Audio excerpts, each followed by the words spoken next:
तो ये जरूरी नहीं है। देखो भगवान भाव का भूखा है। कौन है भाव का भूखा? भगवान, हमने सुना अभी यार। लेकिन भगवान का नाम तो बिना भाव के भी लोगे तो भी आपको फल मिलेगा। कैसे?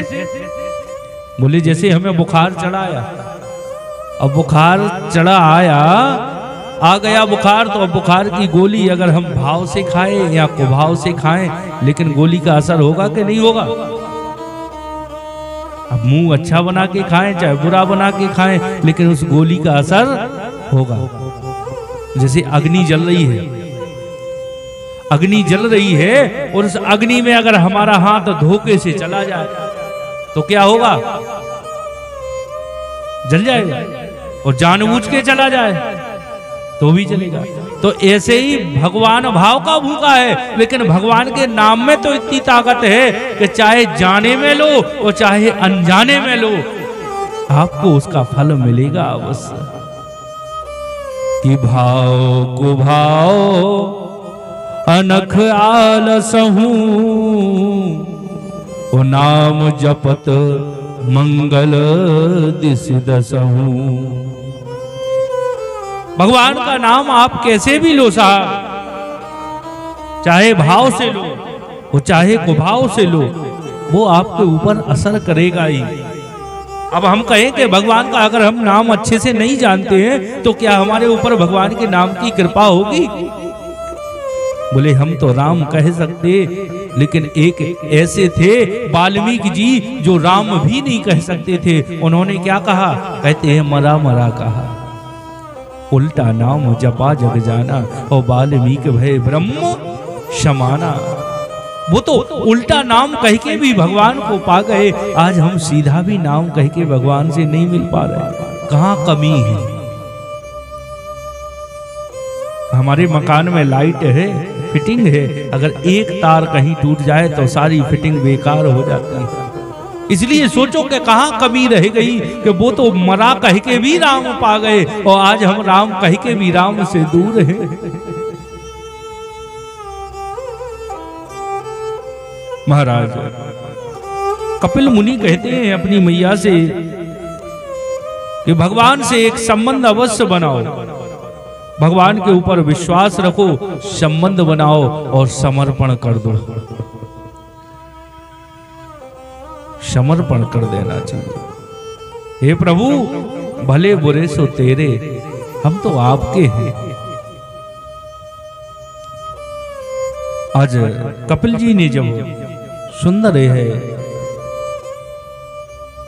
व्याख्यान सुनाया है, देवहूति मैया सुनते सुनते भक्ति की 10वीं परिस्थिति में पहुंच गई। और भक्ति की 10वीं परिस्थिति ऐसी है साहब कि उस परिस्थिति में ये शरीर जल बन जाता है, पानी की तरह बह जाता है। तो वह जब 10वीं परिस्थिति में पहुंचती है तो सिद्धिदा नाम की एक नदी बन गई। कौन? देवहूति मैया, कपिल देव जी की माता जी। वो नदी बनी, वो जल निकला तो उसको पान किया है और कपिल देव जी चले गए। कहाँ? गंगा सागर। कभी रामेश्वरम में जाओ तो वहाँ गंगा सागर है, जहाँ गंगा सागर में कपिल देव जी का आज भी आश्रम बना हुआ। उस पावन पवित्र क्षेत्र में गंगा सागर में मकर संक्रांति इत्यादि पे लोग जाते हैं।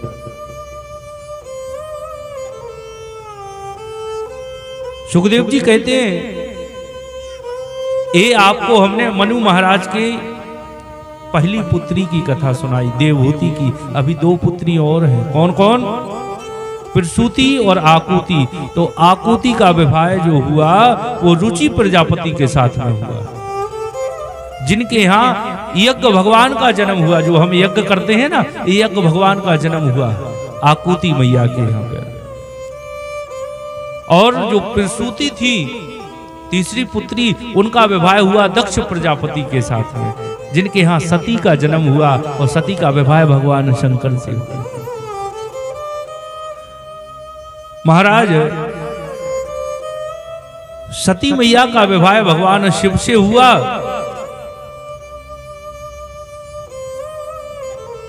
और राजा पारिषद ने सुखदेव जी से कहा कि सती मैया का विवाह शंकर से हुआ और सती मैया ने अपनी देह को योग अग्नि में भस्म कर दिया, ऐसा क्या हुआ? आप हमें एक कथा जरूर सुनाइए। सुखदेव जी बोले, राजन, भगवान शंकर के साथ में जब सती मैया का विवाह हो गया और सती मैया के साथ में भगवान शंकर कथा सुनने को जाते हैं कुंभज ऋषि के यहाँ, और कुंभज ऋषि के यहाँ जब भगवान कथा सुनने के लिए गए हैं और जब कथा सुनने को गए हैं सती के साथ में, देखो भगवान शंकर कहाँ रहते हैं? भगवान शंकर रहते हैं कैलाश पर्वत के ऊपर, और कैलाश पर्वत के ऊपर रहते हैं और वहां से भगवान कथा सुनने को कहां आते हैं? इस पृथ्वी पे। कुंभज कहते हैं, कुंभ माने होता है घड़ा, भगवान शंकर हैं समुद्र। एक समुद्र कथा सुनने जा रहा है, कहां? एक जो घड़े से उत्पन्न हुआ है, कुंभ से उत्पन्न हुआ, उसके पास में। ये महानता होती है कि बड़े बड़े संतों को आपने देखा होगा कि कोई भी कथा कर रहा हो तो उस कथा को सुनते हैं। भगवान शंकर जैसे ही आए कुंभज ऋषि के पास में कथा सुनने को, तो कुंभज ऋषि ने देखा, अरे अरे धन्य भाग हमारे जो आज भोले बाबा ही कथा सुनने पधारे, तो उनकी पूजा करने लग गए। जब उनकी पूजा की तो सती मैया सोच रही है कि हम जिससे कथा सुनने को आए हैं, ये कथा तो दूर रही है, तो हमारी ही पूजा कर रहा है, ये हमें क्या कथा सुनाएगा? और सती के मन में यही हो गया कि ये हमें कथा क्या सुनाएगा जो हमारी ही पूजा करने लग गया। भगवान शंकर ने भगवान की कथा को सुना है और सुन के सती ने भगवान की कथा को नहीं सुना। पहली गलती कि सती कथा में जाके और भगवान की कथा को नहीं सुना, पहली गलती कर दी। आज हम लोग भी भगवान की कथा में जाते हैं, जहां भी जाएं कथा को सुनते नहीं है। पहली बात तो कथा कम होने लगी, गाना बजाना ज्यादा होने लग गया। लेकिन जितने भी जाओ कम से कम उतने दो बोल सुनो। जिंदगी में अगर दो बोल ही चले गए साहब तो कल्याण हो जाएगा।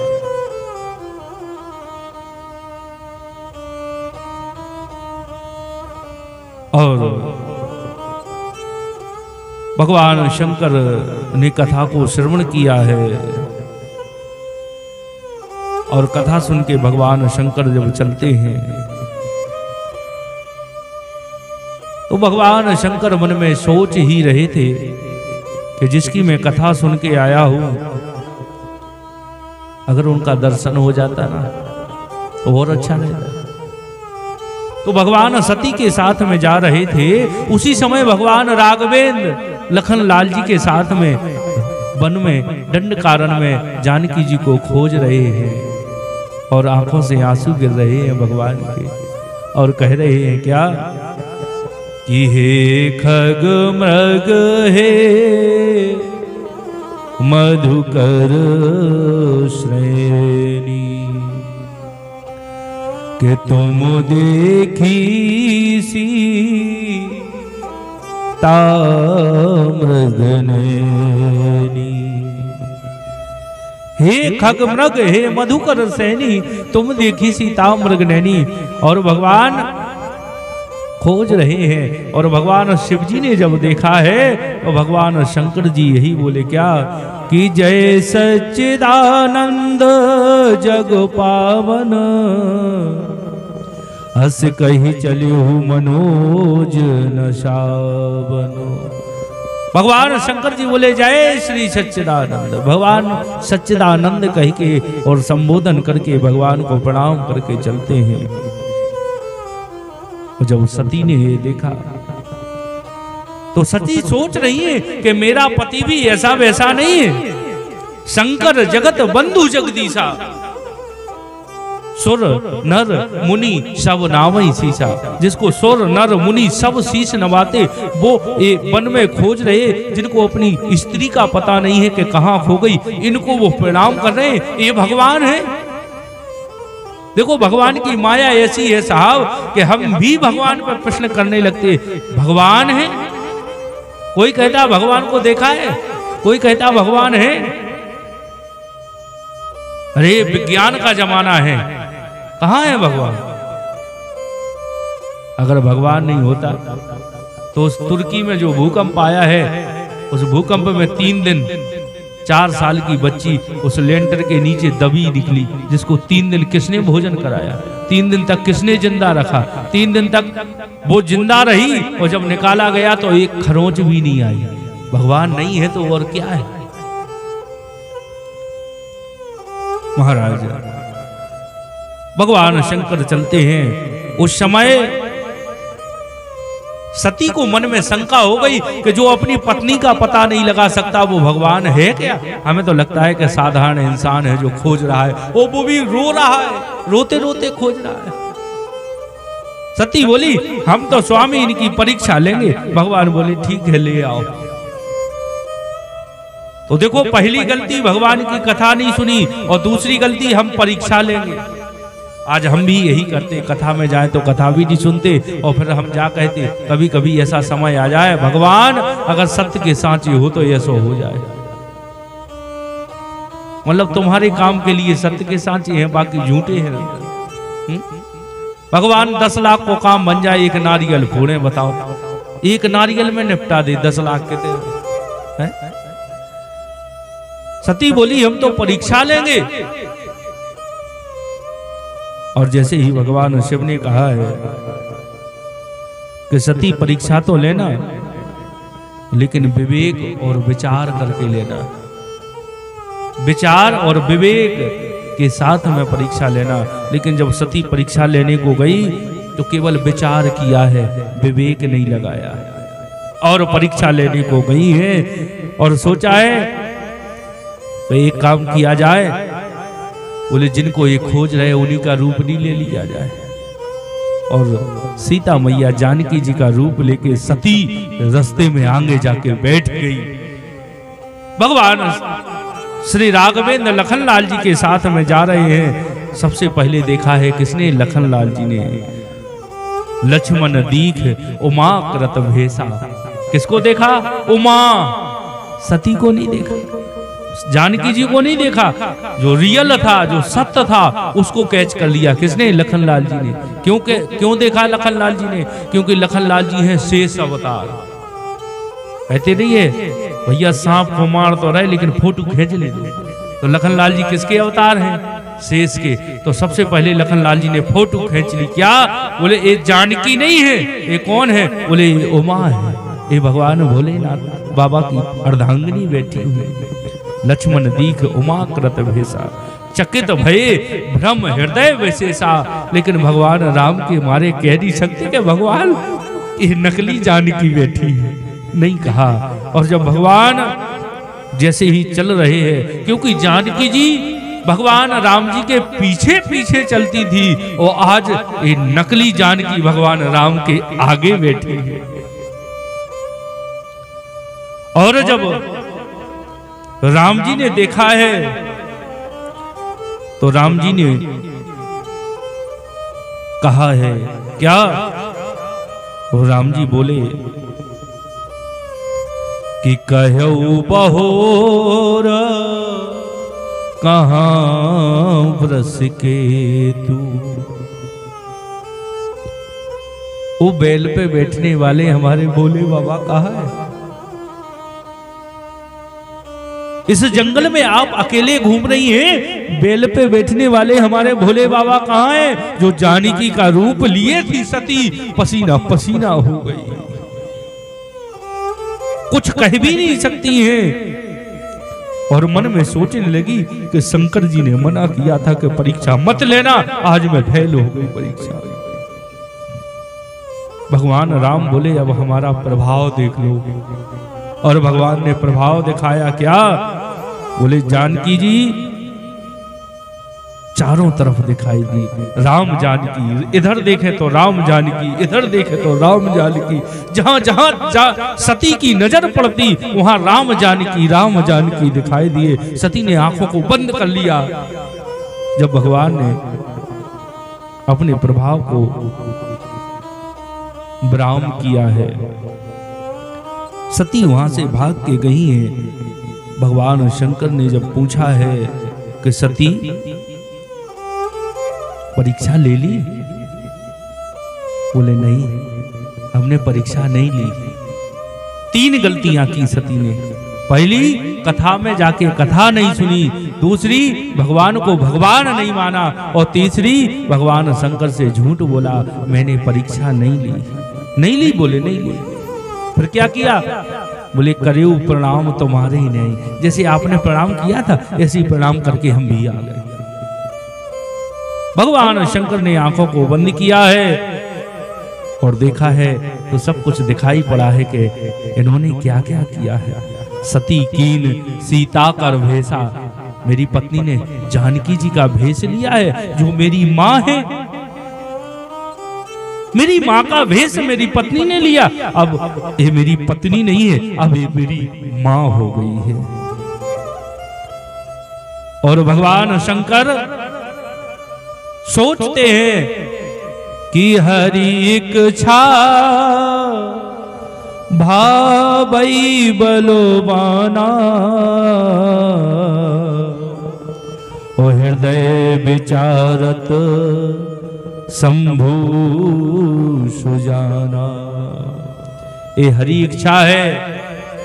एक कथा हमें शिक्षा देती है क्या कि आप अपने घर में अपने बच्चों को, अपनी बहुओं को, अपने रिश्तेदारों को समझाना बंद कर दीजिए और अपनी पत्नी को भी समझाना बंद कर दीजिए। भगवान शंकर ने अपनी पत्नी को समझाया लेकिन नहीं समझी। आज भी हम अपने घर में, परिवार में सबको समझाते हैं और समझाते समझाते जिंदगी हमारी ही निकल जाती, लेकिन वो कभी नहीं समझते। लेकिन उनको समझाना बंद करो और खुद समझ जाओ। आज से समझाना बंद और खुद समझ जाओ कि जितनी जिंदगी है वो भगवान के नाम में निकालनी चाहिए। यही समझ लो कि हरि इच्छा अब यही है, अब हमें क्या समझाया। अरे अगर समझना होता तो समझने वाला तो एक क्षण में समझ जाता है, और जिसको नहीं समझना उसको जीवन भर भी समझाओ तो समझने वाला नहीं है। भगवान शंकर वहां से चलते हैं। प्रण लिया है अपने मन में कि हमारी माँ का रूप लिया है, अबे हमारे माँ के समान हो गई। भगवान शंकर जाके समाधिस्थ हो जाते हैं। और भगवान शंकर जब समाधिस्थ हो गए, समाधि में बैठे हैं, तो शंकर सहज स्वरूप समारा और लाग समाधि अखंड अपारा। अखंड समाधि भगवान शिव की लग जाती है। सती बैठी हैं, कब मेरे प्राणेश्वर की समाधि खुलेगी। और जब समाधि खुली है ना, तो भगवान शंकर ने सामने आसन डाल दी। कहां? सामने बैठ लेंगे। पत्नी को जब हम धर्म कार्य करते हैं तो धर्म कार्य में हमें अपनी पत्नी के लिए अपने दाहिने अंग में बैठालना चाहिए। जो अभी हमारे यजमान बैठे, दाहिने हाथ की तरफ बैठालना चाहिए। जब किसी गुरु से, संत से, ब्राह्मण से आशीर्वाद लेते हैं तो तुरंत बाम अंग हो जाना चाहिए।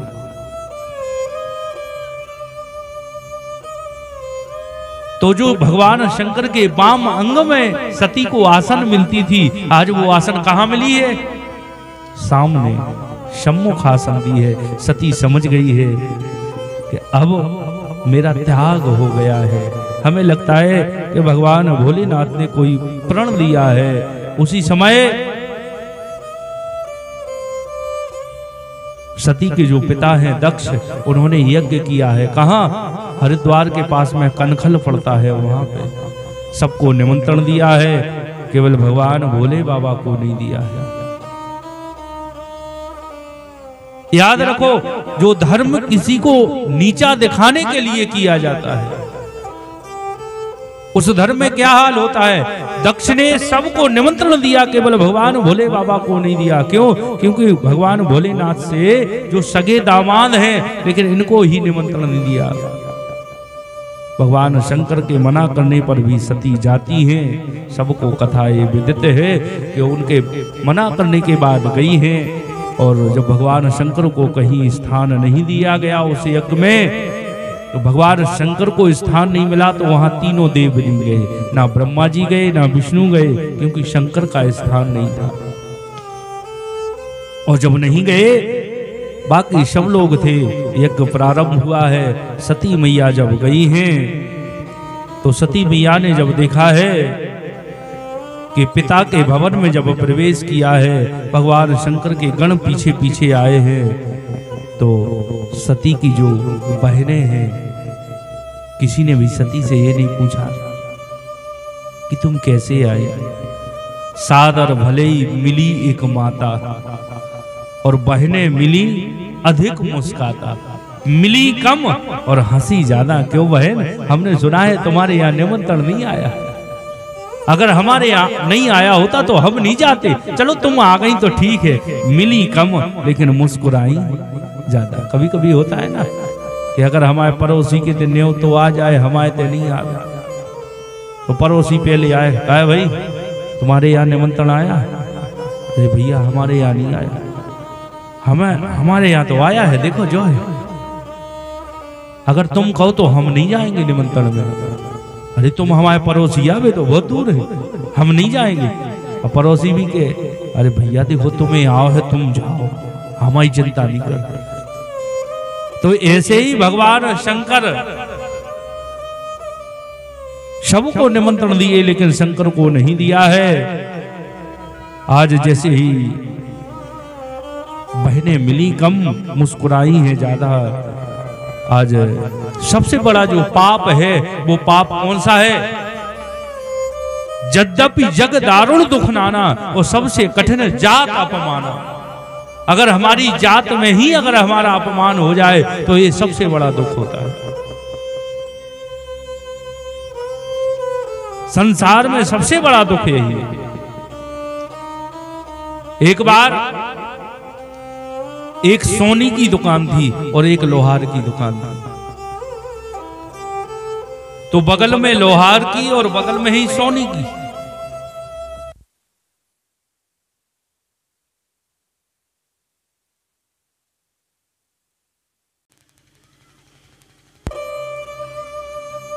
बोलिए मां के बिहारी लाल की जय। तो हम लोग सुन रहे थे क्या? यद्यपि जग दारुण दुख नाना, और सबसे कठिन जात अपमाना।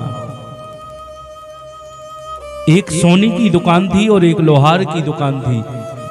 जब सोनी की दुकान में सोनी आभूषण बनाता, तो लोहे की हथौड़ी से उस सोने के ऊपर धीरे धीरे ठोकता, और जब धीरे धीरे ठोकता तो आवाज कैसी आती? टिक टिक टिक टिक टिक। और जब लोहार की दुकान में वो लोहार काम करता तो आवाज कैसी आती? धम, जोर से आवाज आती। आती कि नहीं आती? लोहार की दुकान में जोर से आवाज आती और सोनी की दुकान में धीरे से। तो एक दिन सोने की दुकान का वो सोना बोला कि भैया आप इतने जोर से क्यों रोते हो कि हमारी दुकान ही हिल जाती जब धम की आवाज आती। तो वो लोहा बोला कि तुम इतने धीरे धीरे क्यों रोते हो कि टिक टिक की आवाज आती। बोले हम धीरे धीरे इसलिए रोते कि हम हैं सोना, धातुओं में श्रेष्ठ है सोना, और सबसे निकृष्ट धातु है कौन? लोहा। तो बोले हथौड़िया होती लोहे की, तो बोले उस लोहे की हथौड़िया से हमको मारा जाता है। तो सबसे जो निकृष्ट धातु है लोहा, वो सबसे उच्च धातु स्वर्ण को मारता है। तो हम भैया धीरे धीरे रोद के को सुन नीले वे के बताओ, हमें वह सबसे निकृष्ट धातु वो मार रहा है, तो हम धीरे धीरे रोते। अच्छा बोले हाँ। बोले आप इतने जोर से काहे रो? बोले हम इसे जोर से रो तो बोले हमें हम की जात को मारत, हम लोहा और लोहा ही पिटत है, तो हमें हम ही की जात का मार रहा, इसलिए हम जोर जोर से रो रहे। इसलिए कहा है कि यद्यपि जग दारुण दुख नाना और सबसे कठिन जात अपमाना। आज जब सती को ऐसा मन में लगा है, योग अग्नि में अपने शरीर को भस्म किया है और भगवान से वर मांगा है। वर मांगा है क्या कि सती मरत हरि सन वर मांगा, जन्म जन्म शिव पद अनुरागा। सती ने जब प्राणों को छोड़ा है तो भगवान से वर मांगा है क्या? बोले जब भी मैं जन्म लूं तो इन्हीं से हमारा विवाह हो, इन्हीं के घर में मैं दुल्हन बन के जाऊं, ऐसा भगवान से, विष्णु भगवान से वर मांगा है। तत्पश्चात इनकी कथा को श्रवण कराते हैं। कहते हैं भक्त जो होते हैं वो 3 प्रकार के होते हैं। भक्त 3 प्रकार के होते हैं। पहले जो सम्य भगवान को देखते हैं, और दूसरे वो जो केवल मूर्ति में ही भगवान को देखते हैं, और जो मूर्ति और संतों में भगवान को देखते हैं।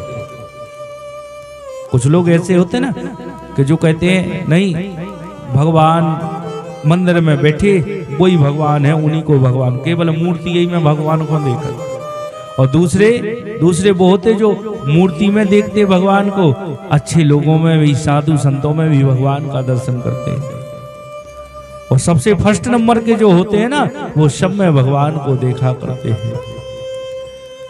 तो महाराज अभी जो हमने इस कथा को श्रवण किया है, ये मनु महाराज के 3 पुत्रियों की कथा थी। इनके जो 2 पुत्र हुए हैं, 2 पुत्रों में जो एक पुत्र है जिनका नाम है प्रियव्रत।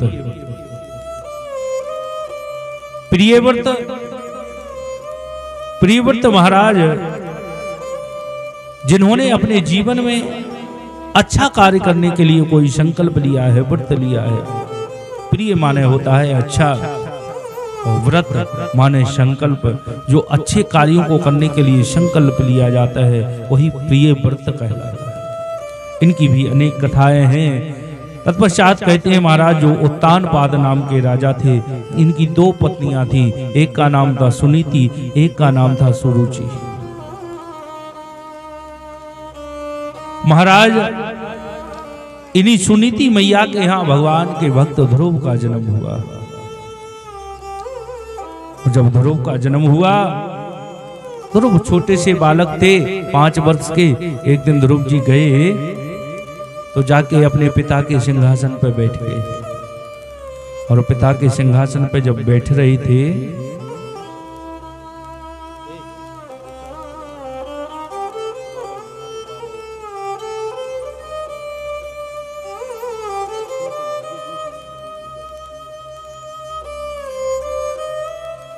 और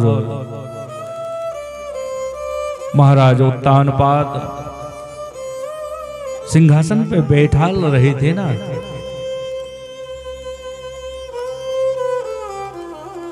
और नीचे उतार दिया है। क्यों? क्योंकि सुरुचि मैया ने देख लिया है। सुरुचि मैया ने कहा कि आप इस राज सिंहासन पे नहीं बैठ सकते। क्यों?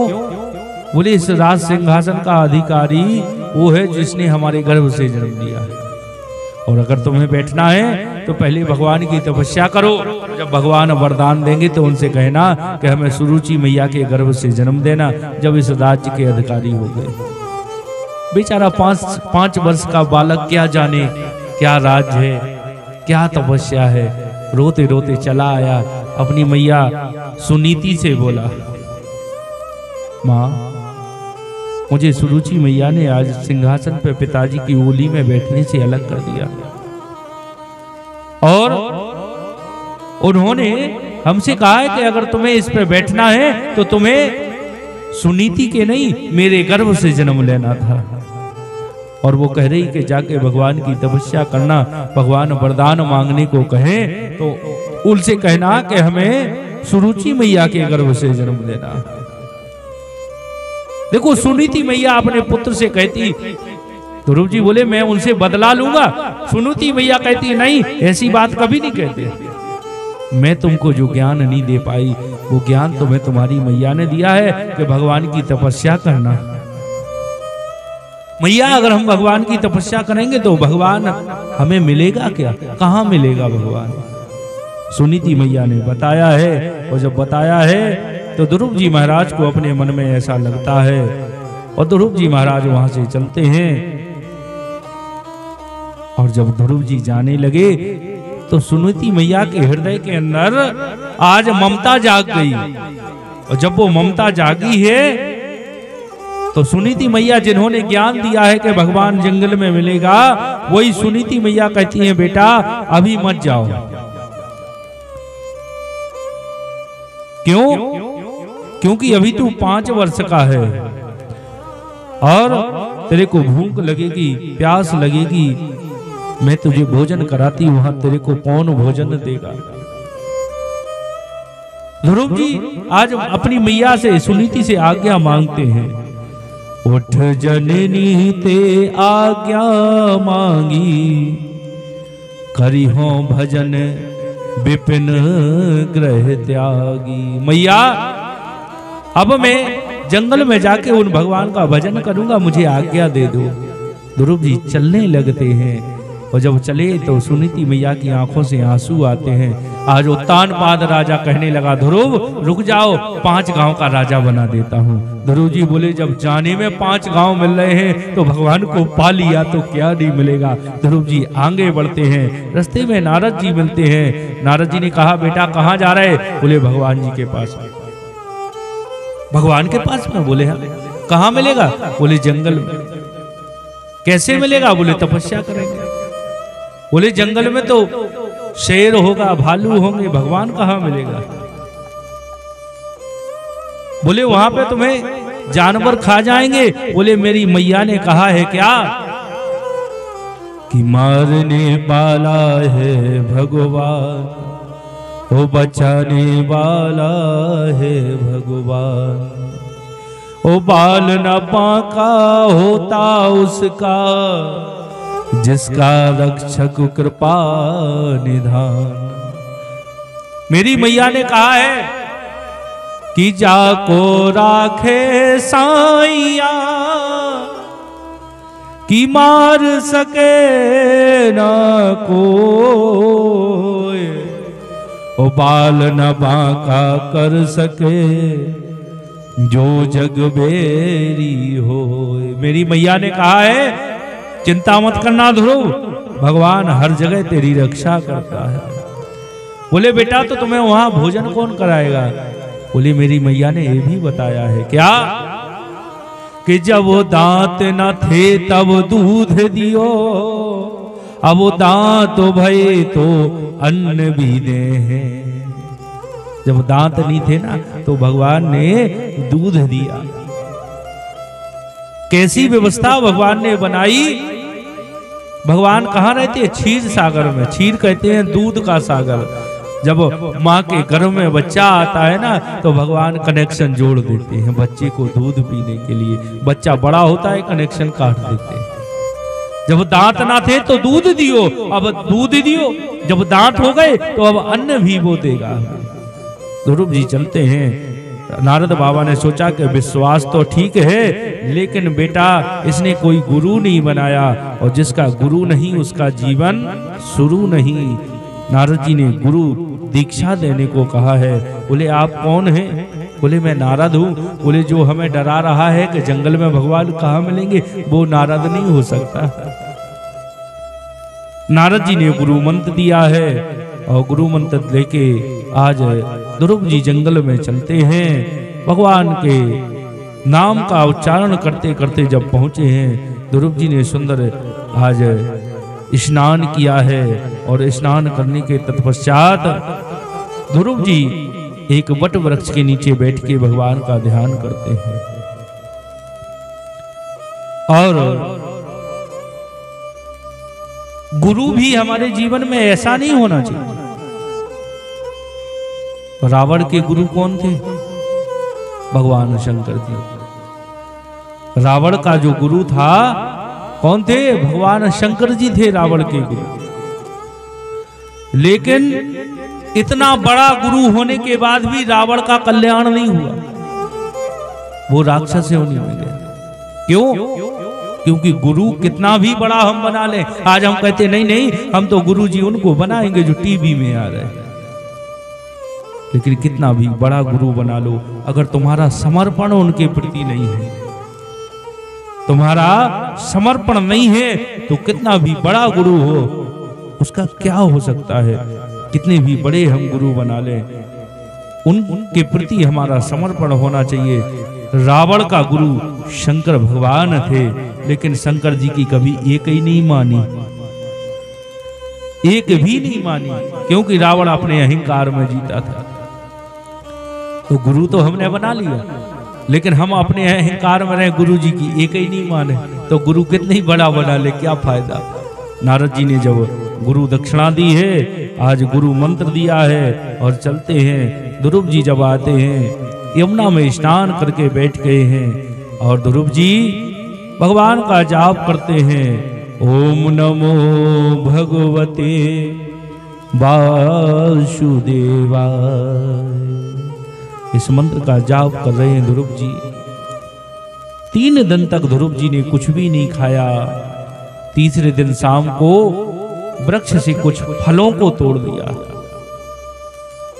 जरा सोचिए, 5 वर्ष का बालक 3 दिन तक कुछ भी नहीं खाया, वृक्ष से फलों को तोड़ा है और फलों को तोड़कर खा लिया है और भगवान का जाप कर रहा है।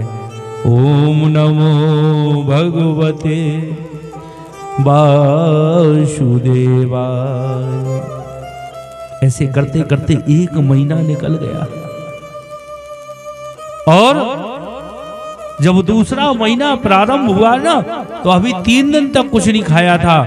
अब दूसरे महीने में ध्रुव जी ने 6 दिन तक कुछ नहीं खाया। 5 वर्ष का बालक है, ऐसी हट पकड़ गया, क्योंकि ये बाल हट होती ना, बाल हट, अगर बालक हट पकड़ जाए कि नहीं, तो 6 दिन तक कुछ भी नहीं खाया। आज 6वें दिन अभी तो खाए थे वृक्ष के फल, अब उन वृक्ष के पत्तों को खा लिया। और ओम नमो भगवते वासुदेवाय। त्रात्रांते त्रात्रांते प्राप्ते कपित बदराशना। तीसरा महीना आरंभ हुआ तो 9 दिन तक कुछ भी नहीं खाया है। 9 दिन केवल 9वें दिन ध्रुव जी ने केवल जमुना जी का पानी पी लिया, जमुना जल पी लिया और भगवान का तपस्या कर रहे हैं। ओम नमो भगवते वासुदेवाय। जब 5वां महीना प्रारंभ हुआ ना, तो 5वें महीने में ध्रुव ने अपनी सांस को साधना प्रारंभ किया। सांस को साध लिया और भगवान का नाम ले रहा है। 5 वर्ष का बालक और 5 महीने हो गए। जरा सोचिए कितनी दृढ़ता से उसने हट की है आज भगवान को पाने के लिए, क्योंकि एक क्षत्रिय राजकुमार है, नहीं मैं भगवान को पाके रहूंगा। और जैसे ही 5वें महीने में जब सांस को रोका है, तो सारे देवता घबरा गए। देवता लोग कह रहे हैं हम सांस नहीं ले पा रहे, हमें लग रहा है हमारा कोई गला दबा रहा है। देवता लोग भाग के गए इंद्र के पास में। इंद्र बोला हमें भी ऐसा ही लग रहा है, चलो ब्रह्मा जी के पास में। ब्रह्मा जी बोले हमारा भी कोई गला दबा रहा है। सब लोग भगवान विष्णु के पास में गए। भगवान विष्णु बोले चिंता मत करो, कोई किसी का गला नहीं दबा रहा है। मेरा छोटा सा बालक, मेरा छोटा सा लाडला 5 वर्ष का भक्त ध्रुव हमें याद कर रहा है। मैं अभी जाके उसके दर्शन करता हूं। जरा सोचिए साहब, ऐसे हैं हमारे भगवान। कैसे? भगवान ने ये नहीं कहा कि मैं ध्रुव को दर्शन देने जा रहा हूं। भगवान कह रहे हैं मैं अभी जाके उसके दर्शन करता हूं। भगवान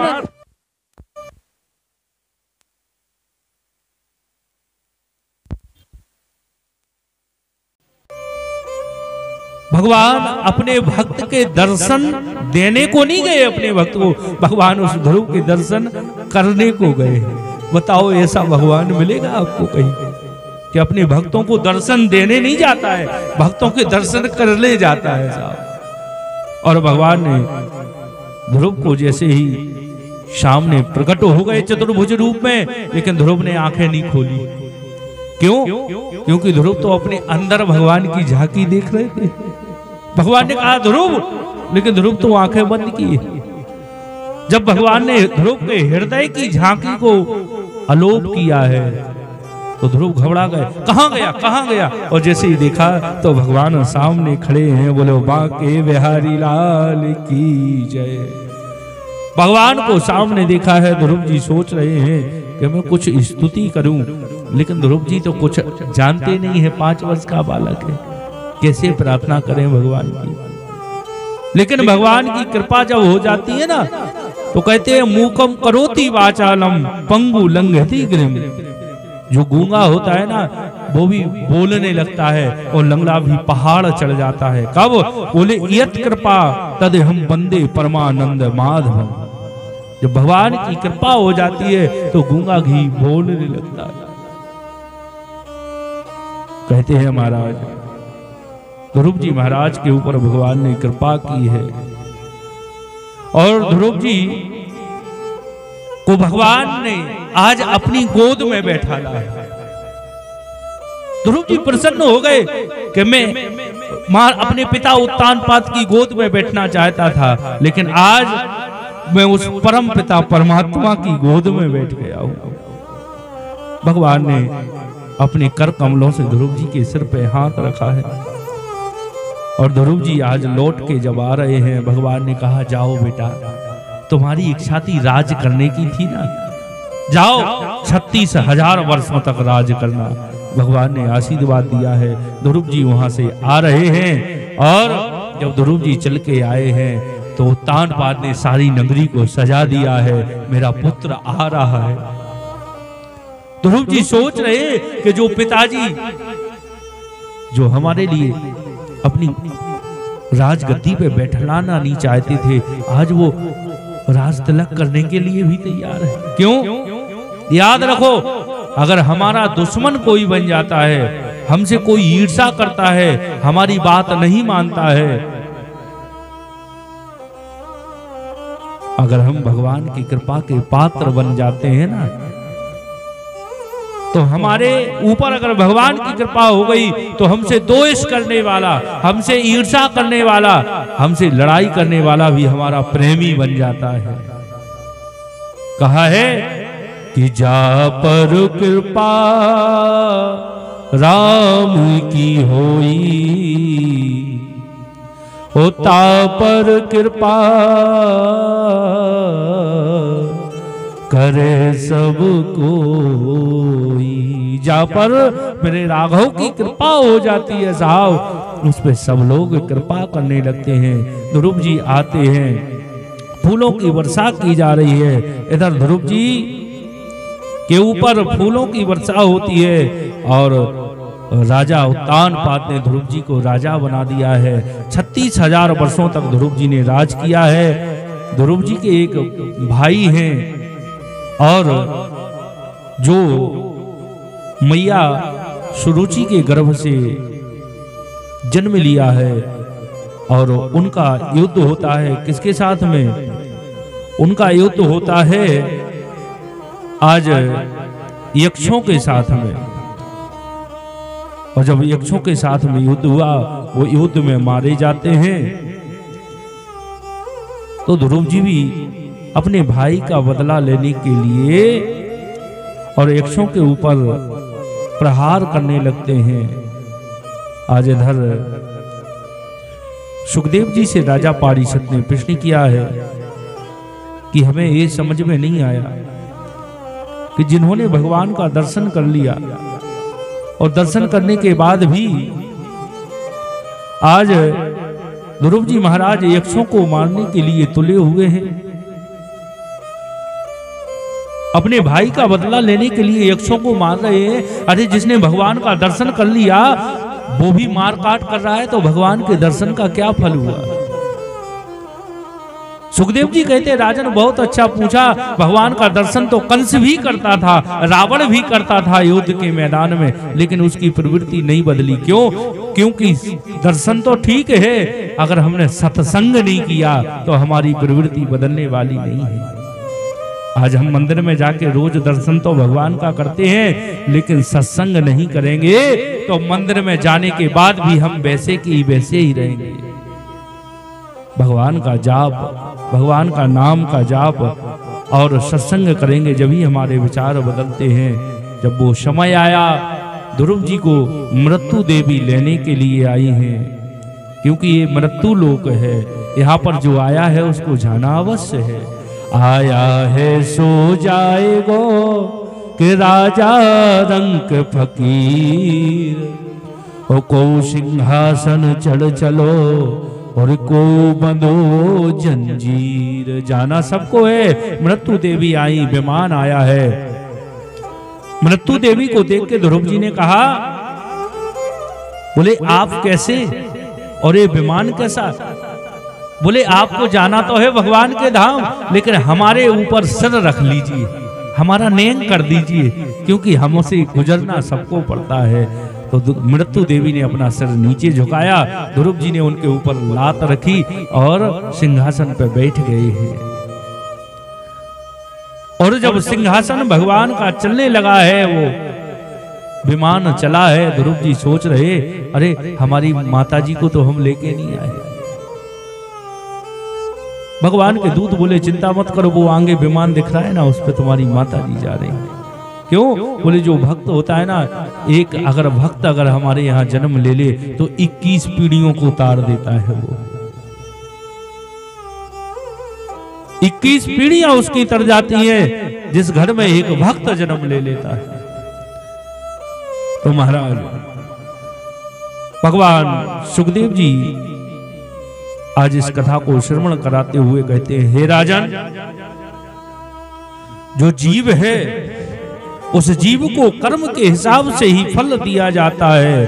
कर्मणा जायते जंतु कर्मणे वो वलीयते, सुखम दुखम भयम क्षेममो कर्मणे वामि भी पद्धते। महाराज हम जैसा कर्म करते हैं वैसा ही हमें फल प्राप्त होता है। महाराज पृथु के चरित्र को श्रवण कराते हैं, जिन्होंने 10,000 कानों की शक्ति मांगी है, कि भगवान से कहा है कि 2 कानों से भगवान की कथा सुनने में तृप्ति नहीं होती है, हमें आप 10,000 कानों की शक्ति दीजिए। भगवान की कथा सुनने के लिए ऐसे महाराज पृथु की कथा को श्रवण कराते हैं। और इन्हीं के वंश में आगे प्राचीन वही नाम के राजा होते हैं, अंग वैन, इन कथाओं को श्रवण कराते हुए। और सुखदेव जी कहते हैं, हे राजन, हम किसी भी अवस्था में रहें, कहीं भी रहें, लेकिन भगवान का नाम गुणगान करते रहें। भगवान के नाम में साफ बहुत ताकत है और भगवान की कथा में भी बहुत ताकत है। एक बार किन्हीं लोगों ने कथा कराई और कथा कराई तो उन्होंने अपने सेठ जी से भी कहा कि सेठ जी कथा सुनने आना। अब सेठ जी सोचे कि अगर कथा सुनने जाएंगे, अभी तो सारंग का टाइम है, और कथा सुनने जाएंगे तो हमारी दुकानदारी भी बंद हो जाएगी। सेठानी से बोले, सुनो, जाना भी है कथा सुनने और नहीं भी जाना है। सेठानी बोली, ऐसे कैसे हो सकता है कि जाना भी है और नहीं भी जाना है? बोले, अगर जाना है तो चले जाओ। बोले, जाएंगे लेकिन दुकानदारी तो असर पड़ेगा ना, दुकान लेट खुलेगी। तो बोले ज्यादा सुनना ही नहीं। बोले जाना हो, बोले 2 बोल सुन लेना, इससे ज्यादा सुनना ही नहीं। सेठ जी बोले जा भी ठीक बात है। सेठ जी ने विचार किया कि चलो 2 बोल सुन लेंगे। तो बोले आज ही नहीं सुना है। सेठानी बोली तो देर काहे को कर रहे, पुण्य कर भी जा रहे, आज ही सुने। बोले सुनो सेठ जी। हाँ। बोले 2 बोल तुम अपने सुन लेना, और कोई अगर बाई हमसे पूछे कि कथा में का कही महाराज ने, तो 2 बोल हमारे सुने आइयो, हम ही गाय खोजे। तो सेठानी ने कही ठीक है। सेठ जी बोले ठीक है, 2 बोल हमारे और 2 बोल तुम्हारे। सेठ जी कथा में पहुंचे। अब दिन भर के बेचारे थके सेठ जी दुकान के कथा में गए, सो अच्छी नींद लग गई। और नींद लगी ऐसी समय पे महाराज को ध्यान पड़ू। महाराज ने देखो राम राम राम, आज तो सेठ जी पहली भी कथा सुन भी आए जीवन में। सेठ जी को जैसे ही देखा तो पंडित जी बोले आ गए। सेठ जी बोले 1 बोल होगा। महाराज बोले बैठ जाओ। सेठ जी बोले 2 बोल हो गए, 2 और हो जाते हम अपनी दुकान पे भाग जाते। अब इतने में भैया प्रसाद वितरण होने लगा, प्रसाद ले रहे थे लोग। सेठ जी खड़े हुए, कल 2 बोल हो गए, 2 और सुन लेते अपने घरे जाते। तो इतने में जैसे ही सेठ जी बोले प्रसाद लेने को हुए, तो पंडित जी बोले काय जा रहे, चले जाओ। सेठ जी बोले हो गई भागवत। 4 बोल हती सो सुन लाए, बोलो भागवत भगवान की जय। सेठ जी चले अपने घर आए, अपनी दुकान की चाबी उठाई और दुकान पे दिन भर अपनी दुकानदारी करी। शाम के घरे पहुंचे, ब्याई करी, और ब्याई करने के बाद सेठ जी ने ब्याई की, और ब्याई करके बाद सेठानी पूछने लगी कथा सुन में गए थे। बोले हाओ। कितनी सुनी? बोले 4 ही बोल सुने, 2 तुम्हारे 2 हमारे। बोले कहा सुने, सुनाओ। वही समय की बात के सेठ जी के घर में भड़ैया घुसे आए, और जैसे ही चोर पीछे से घुसे, भैया चोर भीतरे घुसे ही हुई है। और सेठ जी सेठानी बोली सुनाओ कथा। सेठ जी बोले आ गए। बड़े अकल ने कहा भैया कितने हो गए? सेठ जी देख रहे हैं, कैमरा तो नहीं लगू क्या? बैठ जाओ। बढ़िया बोले बैठवे की के रह के बैठ जाओ। अब सेठ जी तो अपनी कथा सुना रहे थे सेठानी। चोर बोले देखो अब तो गड़बड़ है, सेठ जी कह रहे आ गए हो बैठ जाओ। मतलब सेठ जी देख रहे भैया अब तो भैया एक ही उपाय है का, कल सगुन बेकार होगा आज को, चलो और क्या भैया चोरी कर लीजिए, और कहीं चोरी करेंगे, अब यहां से चलो।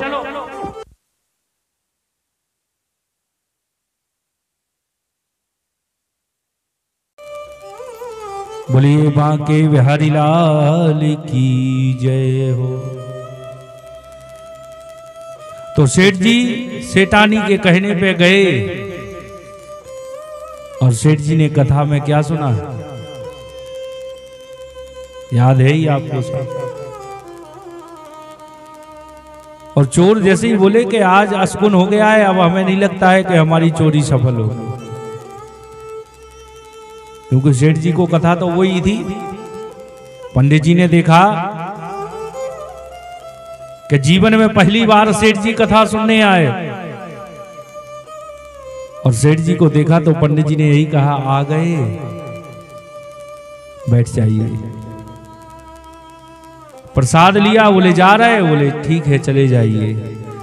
4 बोल सुन के सेठ जी अपने घर आए, और शाम को ब्याई करने के बाद जब सेठानी ने पूछा है तो वो कथा सुनाओ, वो सेठानी को कथा सुना रहे थे, जब ही चोर पहुंच गए। चोर अंदर घुसे, सेठ जी बोले आ गए बैठ जाओ। चोर सोच रहे कि शायद देख लिया है। सेठानी बोली जी 2 बोल तो हो गए, अब तो हमारे और सुनाओ। चोर बोले हमें लगता है देख लिया, चलो और कहीं चोरी करेंगे। तो चोर बाहर निकलने लगे। सेठ जी बोले जा रहे हैं। चोर बोले भागो जल्दी, पुलिस आने वाली है। सेठ जी बोले तो चले जाओ। चोर और जोर से देने लगा। सेठ जी की कथा पूरी हुई और सेठ और सेठानी अपने सो गए। सुबह हुई तो कल तो सेठ जी कथा सुनने गए थे तो देर हो गई थी। अब कुछ हिसाब किताब रह गया तो सेठ जी ने जल्दी से अपनी दुकान की चाबी ली और जल्दी जल्दी निकल के दौड़ दौड़ के दुकान पे जा रहे थे। क्यों? क्योंकि कल का कवर करना था। रास्ते में चोर का सरदार खड़ा खड़ा देख रहा था कि सेठ जी ने देख तो लिया है। बोले सेठ जी जयराम जी। बोले जयराम जी जयराम जी बताओ क्या बात है? बोले सेठ जी थाने में तो नहीं जा रहे। बोले हो थाने जा रहे कहो। सेठ जी तनक सुनो हमारी बात। बोले रात के हम ये पड़ी थी तुम्हारे घर। अब सेठ जी की अग्रिम बुद्धि बनिया। जो बनिया होता है वो आगे की सोचता है। अगर आप आज कुछ कह देंगे कुछ नहीं कहेगा, आगे की सोच के चलता है।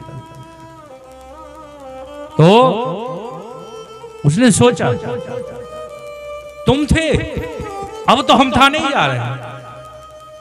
सेठ जी जब तुम कह रहे थे कि आ गए बैठ जाओ, जा रहे चले जाओ, हम लोग थे थाने में नहीं जाओ। दूसरे के घरे गए थे सो 2000 मिले, सो जी 2000 ले लो जी। सेठ जी ने 2000 लाए और धरे अपनी जेब में। बोले हाँ। चोर उधर भागा। सेठ जी ने दुकान की रास्ता तो बाद में घर की रास्ता पहुंचे। सेठानी बोली कहा होगा तुम्हें? क्यों? बोले पहली बार तुम दुकान पे गए हो, वापसी आए आज। अरे बोले कबाड़ लगाओ जल्दी करने का है। कहले जा बताओ। जो भगवान की कथा कराता है, जो भगवान के धर्म में आगे बढ़ता है, जो भगवान के धर्म में कार्य में धन लगाता है, बोले हमें तो 4 बोल कथा सुनी 2000 मिले। और जो धर्म के काम में आगे बढ़ता है और आगे लगाता है बढ़ चढ़ के, उसको कितना नहीं मिलता होगा सेठानी। बोले अब जा तो तुम ही जानो। वे तो 4 बोल सुने थे 2000 मिले। तो भगवान की कथा श्रवण करने का ऐसा फल प्राप्त होता है। इसलिए भगवान की कथा को श्रवण करते रहना चाहिए। आपको बताया मैंने श्रवण का फल प्राप्त होता है। महाराज जो प्रियव्रत महाराज थे, इन्हीं के पुत्र हुए आंगनीद, इन्हीं के बेटा हुए नाभि, और नाभि के यहाँ हुआ ऋषभदेव, जो जैन मुनियों में उनके पहले तीर्थंकर कहे जाते हैं, जिनको हम अपने भगवान को कहते हैं 24 अवतार, उनके में तीर्थंकर बोलते हैं। तो ऋषभदेव जी महाराज का जन्म हुआ, जिनके 100 पुत्र थे। इंद्र की बेटी जयंती से ऋषभदेव जी का विवाह हुआ। इनके बड़े पुत्र का नाम है भरत। आज ऋषभदेव जी अपने 100 पुत्रों को बुलाते हैं और बैठाल के उनसे पूछते हैं, बेटा ये मनुष्य का शरीर हमें किस लिए मिला? देखो आज हमारी सबसे बड़ी गलती है कि हम अपने पुत्रों को एक साथ बैठालते नहीं। आज हम अपने परिवार में एक साथ नहीं बैठे थे। अरे परिवार में, घर में, समाज में, अपनी संतानों में एक दिन ऐसा निकालो कि उस दिन सब लोग इकट्ठे होके बैठे। क्योंकि आज का समय ऐसा आ गया है कि आज एक बैठने का समय लोगों के पास में नहीं है, इसलिए फूट होती जा रही है, फूट हो रही है। ऐसा धर्म करो, ऐसा कार्य करो कि सब लोग एक होके वो कार्य करें। और धर्म जोड़ना सिखाता है, धर्म तोड़ना नहीं सिखाता है। तो महाराज ऋषभदेव जी पूछते हैं अपने 100 पुत्रों को बैठाल के, बेटा ये मनुष्य का शरीर किस लिए मिला है हमें? कोई कहता है नाच गान देखने के लिए मिला है, कोई कहता है खाने पीने को मिला है, कोई कहता है राजगद्दी के सुख भोगने को मिला है। लेकिन ऋषभदेव जी ने कहा, बेटा एक मनुष्य रूपी दरवाजा है। क्या है? मनुष्य रूपी दरवाजा। इस दरवाजे से हमें बाहर निकलना है। पुनरपि जननम पुनरपि मरणम पुनरपि जननी जठरे सहनम। माता के गर्भ में फिर आते हैं, फिर हम बच्चे बन जाते हैं, फिर बुढ़े हो जाते हैं, फिर मर जाते हैं, फिर गर्भ में आते हैं। बोले इस गर्भ के चक्कर से छूट जाना ही हमें मनुष्य का शरीर प्राप्त हुआ है। जैसा संग करोगे वैसा हमें मिलेगा। महापुरुषों की सेवा करना मुक्ति का द्वार है और शराबी कराबी वैश्यागामों की संग करना नरक का द्वार है। महाराज ऋषभदेव जी कहते हैं, बेटा दो दरवाजे हैं, एक प्रकाशमय और एक अंधकारमय, तुम किस दरवाजे से जाना चाहते हो? महाराज सीताराम ऋषभदेव जी वन में जाकर भगवान का ध्यान करते हैं और यह वन में जाकर ऋषभदेव जी भगवान का ध्यान करने लगते हैं, चिंतन करते हैं परमात्मा का। आज इस भारत देश का नाम पहले भारत नहीं था, पहले इस देश का नाम था अजनाब खंड। ऐसे 3 भरत हुए जिनके नाम पे हमारे देश का नाम क्या हुआ? भारत हुआ। कौन कौन? एक शकुंतला पुत्र भरत और एक मर्यादा पुरुषोत्तम श्री राघवेंद्र जी के भाई भरत और एक ऋषभदेव जी के पुत्र भरत, जिनके नाम से हमारे देश का नाम क्या हुआ? भारत। बोलो भारत माता की जय। ऋषभदेव जी जब चले गए, इनके बड़े पुत्र हैं भरत, जिनको राजगद्दी दी है, राजा बनाया है। भरत जी ने भी सोचा कि हमारे पिता जब वन में गए हैं तो हमें भी जाना चाहिए। भरत जी भी भगवान का ध्यान करने के लिए जाते हैं और नेपाल के पास में है गंडकी नदी, और गंडकी नदी में जाके भरत जी ने स्नान किया है और एक आश्रम बना के भरत जी वहीं पे रहने लग गए। भरत जी एक दिन गंडकी नदी में गए और भरत जी ने स्नान किया और क्या देखा कि एक हिरणी जल पीने को आई। कौन? एक हिरणी जल पीने को आई नदी में कि एक सिंह ने दहाड़ लगाई और वो हिरणी डर के मारे उस नदी को लांघना चाहा कि मैं मर ना जाऊं। और वो गर्भवती थी, उसका वो हिरण का बच्चा निकला और उसी नदी में गिर गया और वो हिरणी तो मर गई। भरत जी स्नान कर रहे थे, भरत जी ने देखा तो दया आ गई। लागी दया कोमल चित संता, संतों का हृदय कोमल होता है ना, तो दया आ गई। भरत जी ने उस हिरणी के बच्चे को बचा लिया और बचा के भरत जी सोच रहे कि अब इसकी माता कौन है, अब इसकी हिरणी, इसकी मैया मर गई, इसको दूध कौन पिलाएगा, इसको कौन खाने को देगा। अब हो गया मोह, और मोह सकल व्याधि कर मूला। दया करनी थी ठीक है, लेकिन दया से हमें मोह हो गया। भरत जी सोच रहे इसको कौन बचाएगा, लेकिन कहा है क्या कि मारने वाला है भगवान, वो बचाने वाला है भगवान। ओ बाल न बांका होता उसका, जिसका रक्षक कृपा निधान। भरत जी सोच रहे कि अब इसको कौन बचाएगा, मारने और बचाने वाला कौन है? भगवान। लेकिन भरत जी सोच रहे मैंने बचाया है, मैं माने अहंकार आ गया।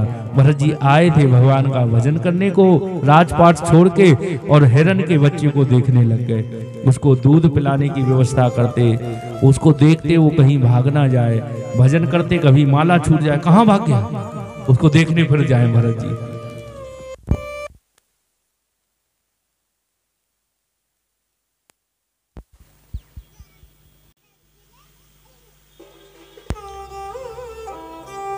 बोले बांके बिहारी लाल की जय। और भरत जी उस हिरण का चिंतन करते करते एक दिन उनकी मृत्यु हो गई, तो वो हिरण बन गए। अंतमति सा गति, अंत समय में आपका जिसका ध्यान होगा आप वही बनेंगे। जो जीवन भर केवल यही सोचता है हमें एक घर और बनाना है, एक बंगला और बनाना है, अंत समय में वो छिपकली बनता है और उसी मकान से चिपका रहता है जीवन भर। और जो जीवन भर केवल धन जोड़ के रखता है वो सर्प बन के उस धन पे बैठ जाता है। वो कहता है हमने किसी को नहीं दिया है, तुम्हें भी नहीं देंगे। अंत समय में जिसका स्मरण होगा हम वही बन जाएंगे। इसलिए याद रखो,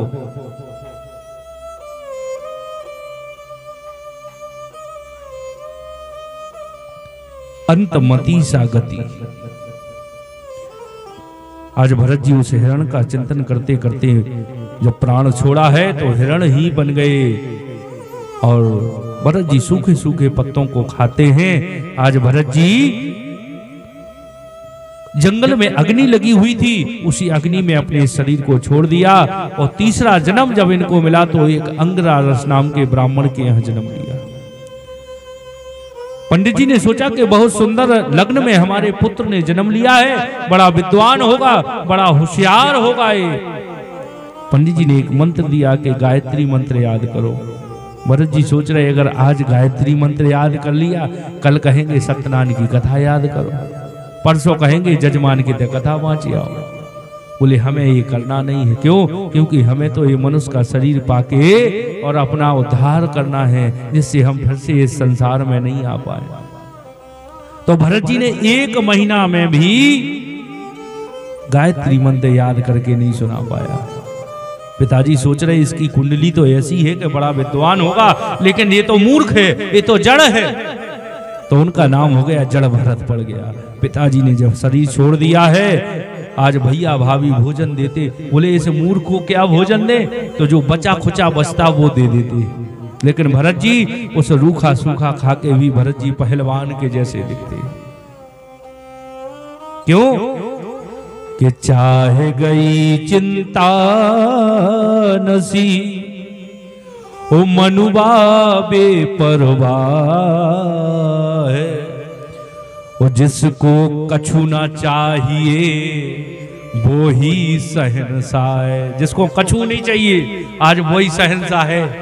चाहे गई वो चिंता नसी और मनवा बेपरवाह है। जिसको कछु नहीं चाहिए वही शहंशाह बन के बैठो। चाहे गई चिंता गई, ना कछु की चाह या के मिले वो चिंता। क्या बात की चिंता? No tension. चाहे गई चिंता नसी और मनवा बेपरवाह है, और जिसको कछु ना चाहिए सो वही शहंशाह। आज भरत जी की कुछ चाह नहीं है, चिंता नहीं है, रूखा सूखा खाते हैं और भगवान के भरोसे रहते। देखो जो भगवान के भरोसे होता है वो हिष्ट पुष्ट दिखता है, दिखता के नहीं? रूखा सूखा खा के भी हिष्ट। तुलसी बिरवा बाघ की सींचत ही मुरझाए,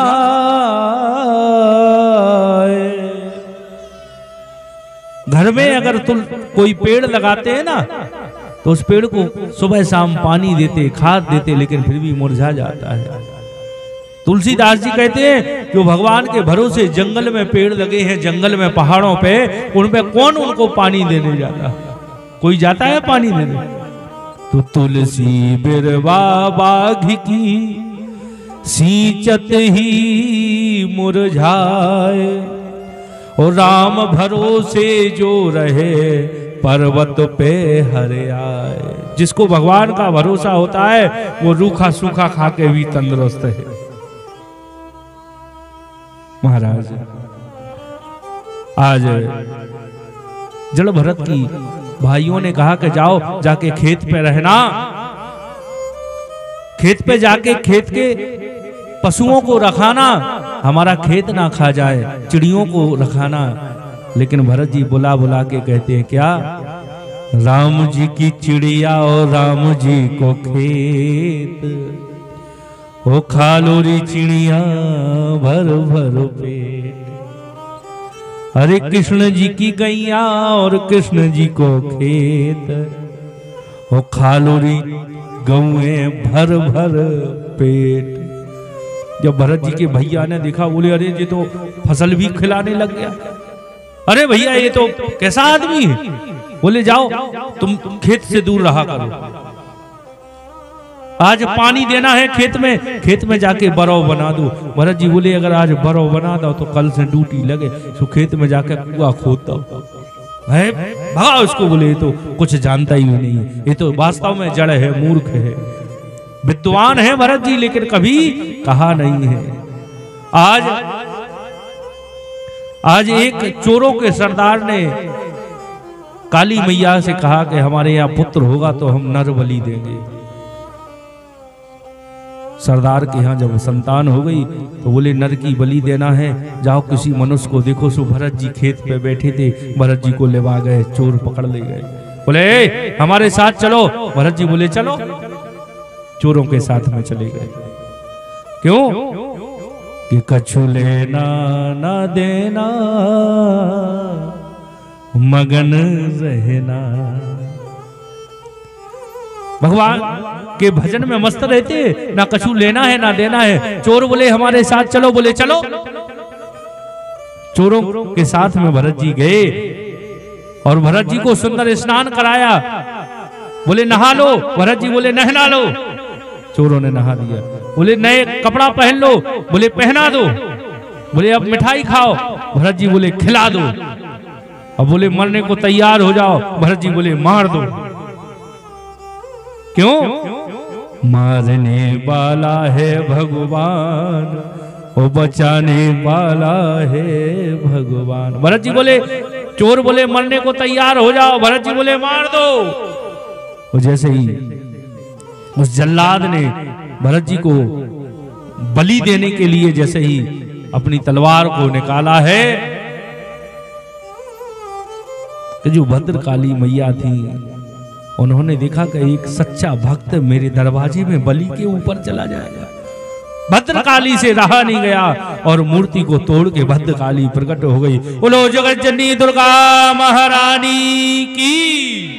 भद्रकाली प्रकट हो गई है और चोरों की ही बलि ले ली।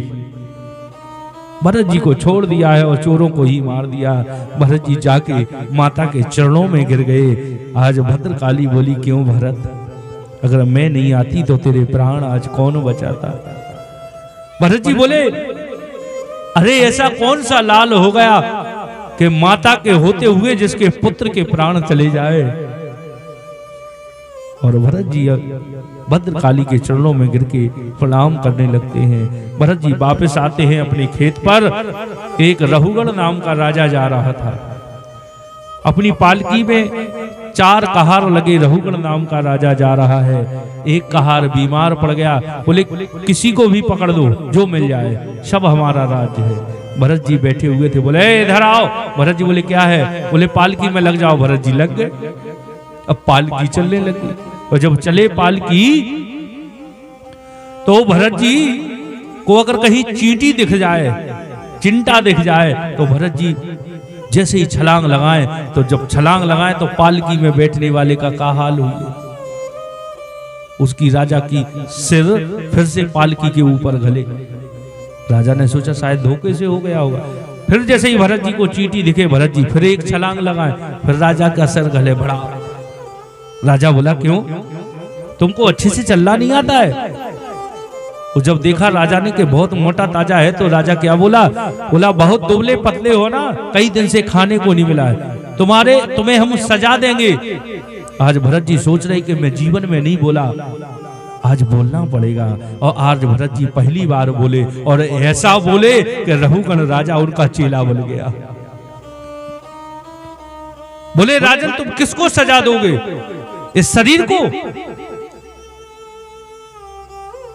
अरे तुम केवल इस शरीर को सजा दे सकते हो, मैं शरीर नहीं हूं, मैं तो आत्मा हूं। आत्मा अजर होती है, अमर होती है, आत्मा को तुम सजा नहीं दे सकते। रहुगण नीचे उतरा है और बोला आप कौन है? मैं कपिल देव जी के पास में जा रहा हूं, आप वही तो नहीं है? और समझाता है। आज राजा को जल भरत जी ने जो सुंदर उपदेश दिया है, उनके चरणों में गिर पड़ता है, क्षमा याचना करता है। तत्पश्चात सुखदेव जी कहते हैं राजन, इस संसार में जो जैसा कर्म करता है उसको वैसा ही फल प्राप्त होता है। हे राजन, क्षमा करें, इंसान जो जैसा कर्म करता है, पहले ऐसा होता था कि अगर किसी ने कोई गलत कार्य किया तो सारे गांव को सजा दी जाती है, उसके बाद केवल उस समाज को दी जाती है, उसके बाद प्रकरण बनता तो उस परिवार को दी जाने लगी। अब एक कलयुग है, इस कलयुग में जो करता है उसको ही वो फल प्राप्त होता है। इसलिए कहा कि कर्म प्रधानो विश्व करि राखा, ओ जो जस कर सो तसु फल चाखा। सुखदेव जी कहते राजन, हमारी भूमि की दक्षिण दिशा में, तो दक्षिण दिशा है उसमें 99,000 योजन की ऊंचाई पर 28 प्रकार के नरक बताए गए हैं। तामिस, अंध तामिस, रौरव, महारौरव, कुंभी पाक, जो झूठी गवाही देता है, किसी को धोखा देता है, उसको तामिस नाम के नरक में डाला जाता है। जो व्यक्ति पराये धन को हड़पता है उसे अंध तामिस नाम के नरक में डाला जाता है। जो व्यक्ति किसी से घृणा करता है, द्वेष करता है, उसको रौरव नाम के नरक में डाला जाता है। जो व्यक्ति हिंसा करता है, जीव हत्या करता है, उसके लिए कुंभी पाक नामक नरक में डाला जाता है। राजा ने पूछा कि महाराज, अगर हमसे कोई अपराध बन जाता है तो वो अपराध कैसे हमारा माफ होता है? बोले राजन, पहले तो हमें अपनी वृत्ति को छोड़ना चाहिए। जरा सोचो, क्या हम मदरा पान करके मंदिर में जाते हैं? नहीं जाते। गलत काम करके मंदिर में नहीं जाते हैं। और घर कैसे आ जाते हो? घर में भी तो एक मंदिर है, माता पिता से बढ़ के मंदिर आपके घर में है, उन भगवान से बढ़ के माता पिता आपके घर में है, उनके सामने कैसे आ जाते हो? जब मंदिर में नहीं जा सकते हो तो घर भी एक मंदिर है। अगर हम शमशान में जाते हैं तो शमशान से आके स्नान करते हैं, करते कि नहीं करते? और जब जिन जीव जंतुओं को खा लेते हैं उनका शमशान कहाँ बन गया? हमारे पेट में। फिर स्नान नहीं करते, फिर अशुद्ध नहीं होते, और उसी अशुद्धि में हम भगवान को बुलाते हैं। अगर घर में कचरा है तो हम किसी रिश्तेदार को वहां नहीं बैठाते हैं। काहे? क्योंकि रिश्तेदार क्या कहेंगे कि तुम्हारे यहाँ कितना कूड़ा करकट है। और भगवान को उसे हृदय में बैठाना चाहते हैं जहां गलत चीजें हैं। पहले इसे हृदय को साफ करना होगा। कहते राजन, देखो कुछ लोग इतने होशियार हैं, वो कहते महाराज, अगर अनजाने में पाप हो जाता तो उसका फल नहीं मिलता है। बताओ, लाइट आ रही, अब अगर अनजाने में तार पकड़ लो तो का हुए, फल मिलेगा नहीं मिले? बताओ। अगर अनजाने में अगर हम लाइट का तार पकड़ते हैं या जानबूझ के पकड़े तो लाइट जाके दे, नहीं सॉरी आपने धोखे से पकड़ा है ना। पाप ही होता है।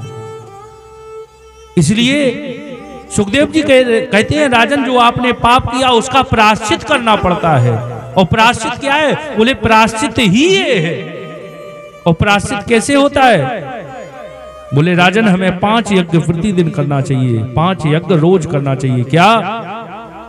बोले जब भोजन बनाते तो पहली रोटी गाय को और आखिरी रोटी किसको? एक कुत्ते को देना चाहिए। लेकिन आज एक विडंबना हो गई कि पहली रोटी बनस सो घर के आदमी को खुआ दे, सुबह हो जाते बेचारा गऊ के जैसो, और आखिरी बचत सुबह खाली घर वाई सुबह हो जाती। कैसे सुबह दिन भर भाई तू में मेरे। तो याद रखो, पहली रोटी बने तो एक गऊ को निकालो। भोजन बनाते हैं ना तो पहले माताएं क्या करती थी कि रोटी बनाई और अग्नि उसी चूल्हे में उनको होम लगा देती थी, अग्नि में एक ग्रास छोड़ देती थी। पक्षियों को, चींटियों को, मछलियों को ये दाना, ऐसे 5 यज्ञ हमें रोज करना चाहिए। तब हमारे जो पाप कर्म हो जाता है उसका प्रायश्चित होता है। और सबसे बड़ा प्रायश्चित है क्या?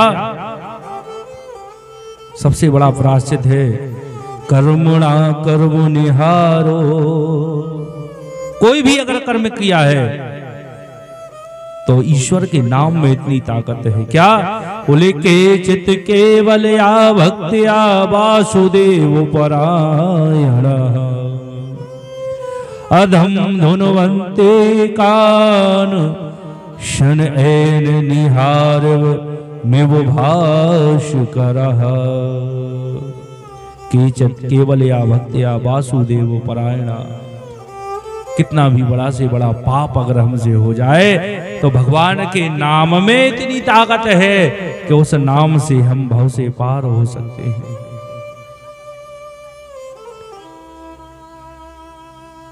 एक बार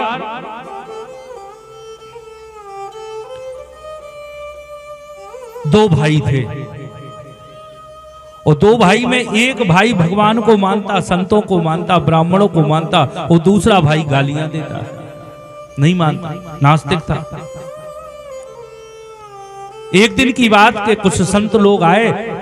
संतों ने किसी से पूछा, भैया यहाँ कोई भक्त रहते? बोले हाँ, वो फलाने फलाने हैं ना, उनका राम दीन नाम है, बहुत अच्छे भक्त हैं भगवान के, आप वहां जाइए। संत पहुंच गए। संतों की इतनी अच्छी सेवा की उन्होंने। बोले संत बोले मांगो बेटा, हम खुश हैं तुम्हारी सेवा से। बोले महाराज एक ही काम हो जाए। क्या? बोले हमारा दूसरा भैया है, इसने जीवन में कभी राम नहीं कहा, एक बार केवल राम को आ दो इसके मुंह से, हम जो ही चाहो। हम यही चाहते हैं, यही कामना है कि एक बार इसके मुंह से राम कहला दो। संत बोले हम ये तो हम अभियाल कहला देंगे। तो एक संत उसमें हट्टे कट्टे थे, पहलवान, वो गए। बोले कौन है तुम्हारा भाई? बोले वो बैठा है। उसको बुलाया, बोले इधर आओ। हाँ बताओ। बोले बेटा राम कहो। बोले नहीं कहेंगे। बोले बेटा राम कहो। बोले नहीं कहेंगे। मैं कह रहा हूं राम कहो ना। बोले सुना नहीं है, नहीं कहेंगे। वो पहलवान संत थे ताकतवर, उन्हें अच्छे जोर से पकड़ा और पकड़ के एक लगाया। बोले राम कहो। बोले मर जाएंगे लेकिन राम नहीं कहेंगे। बोले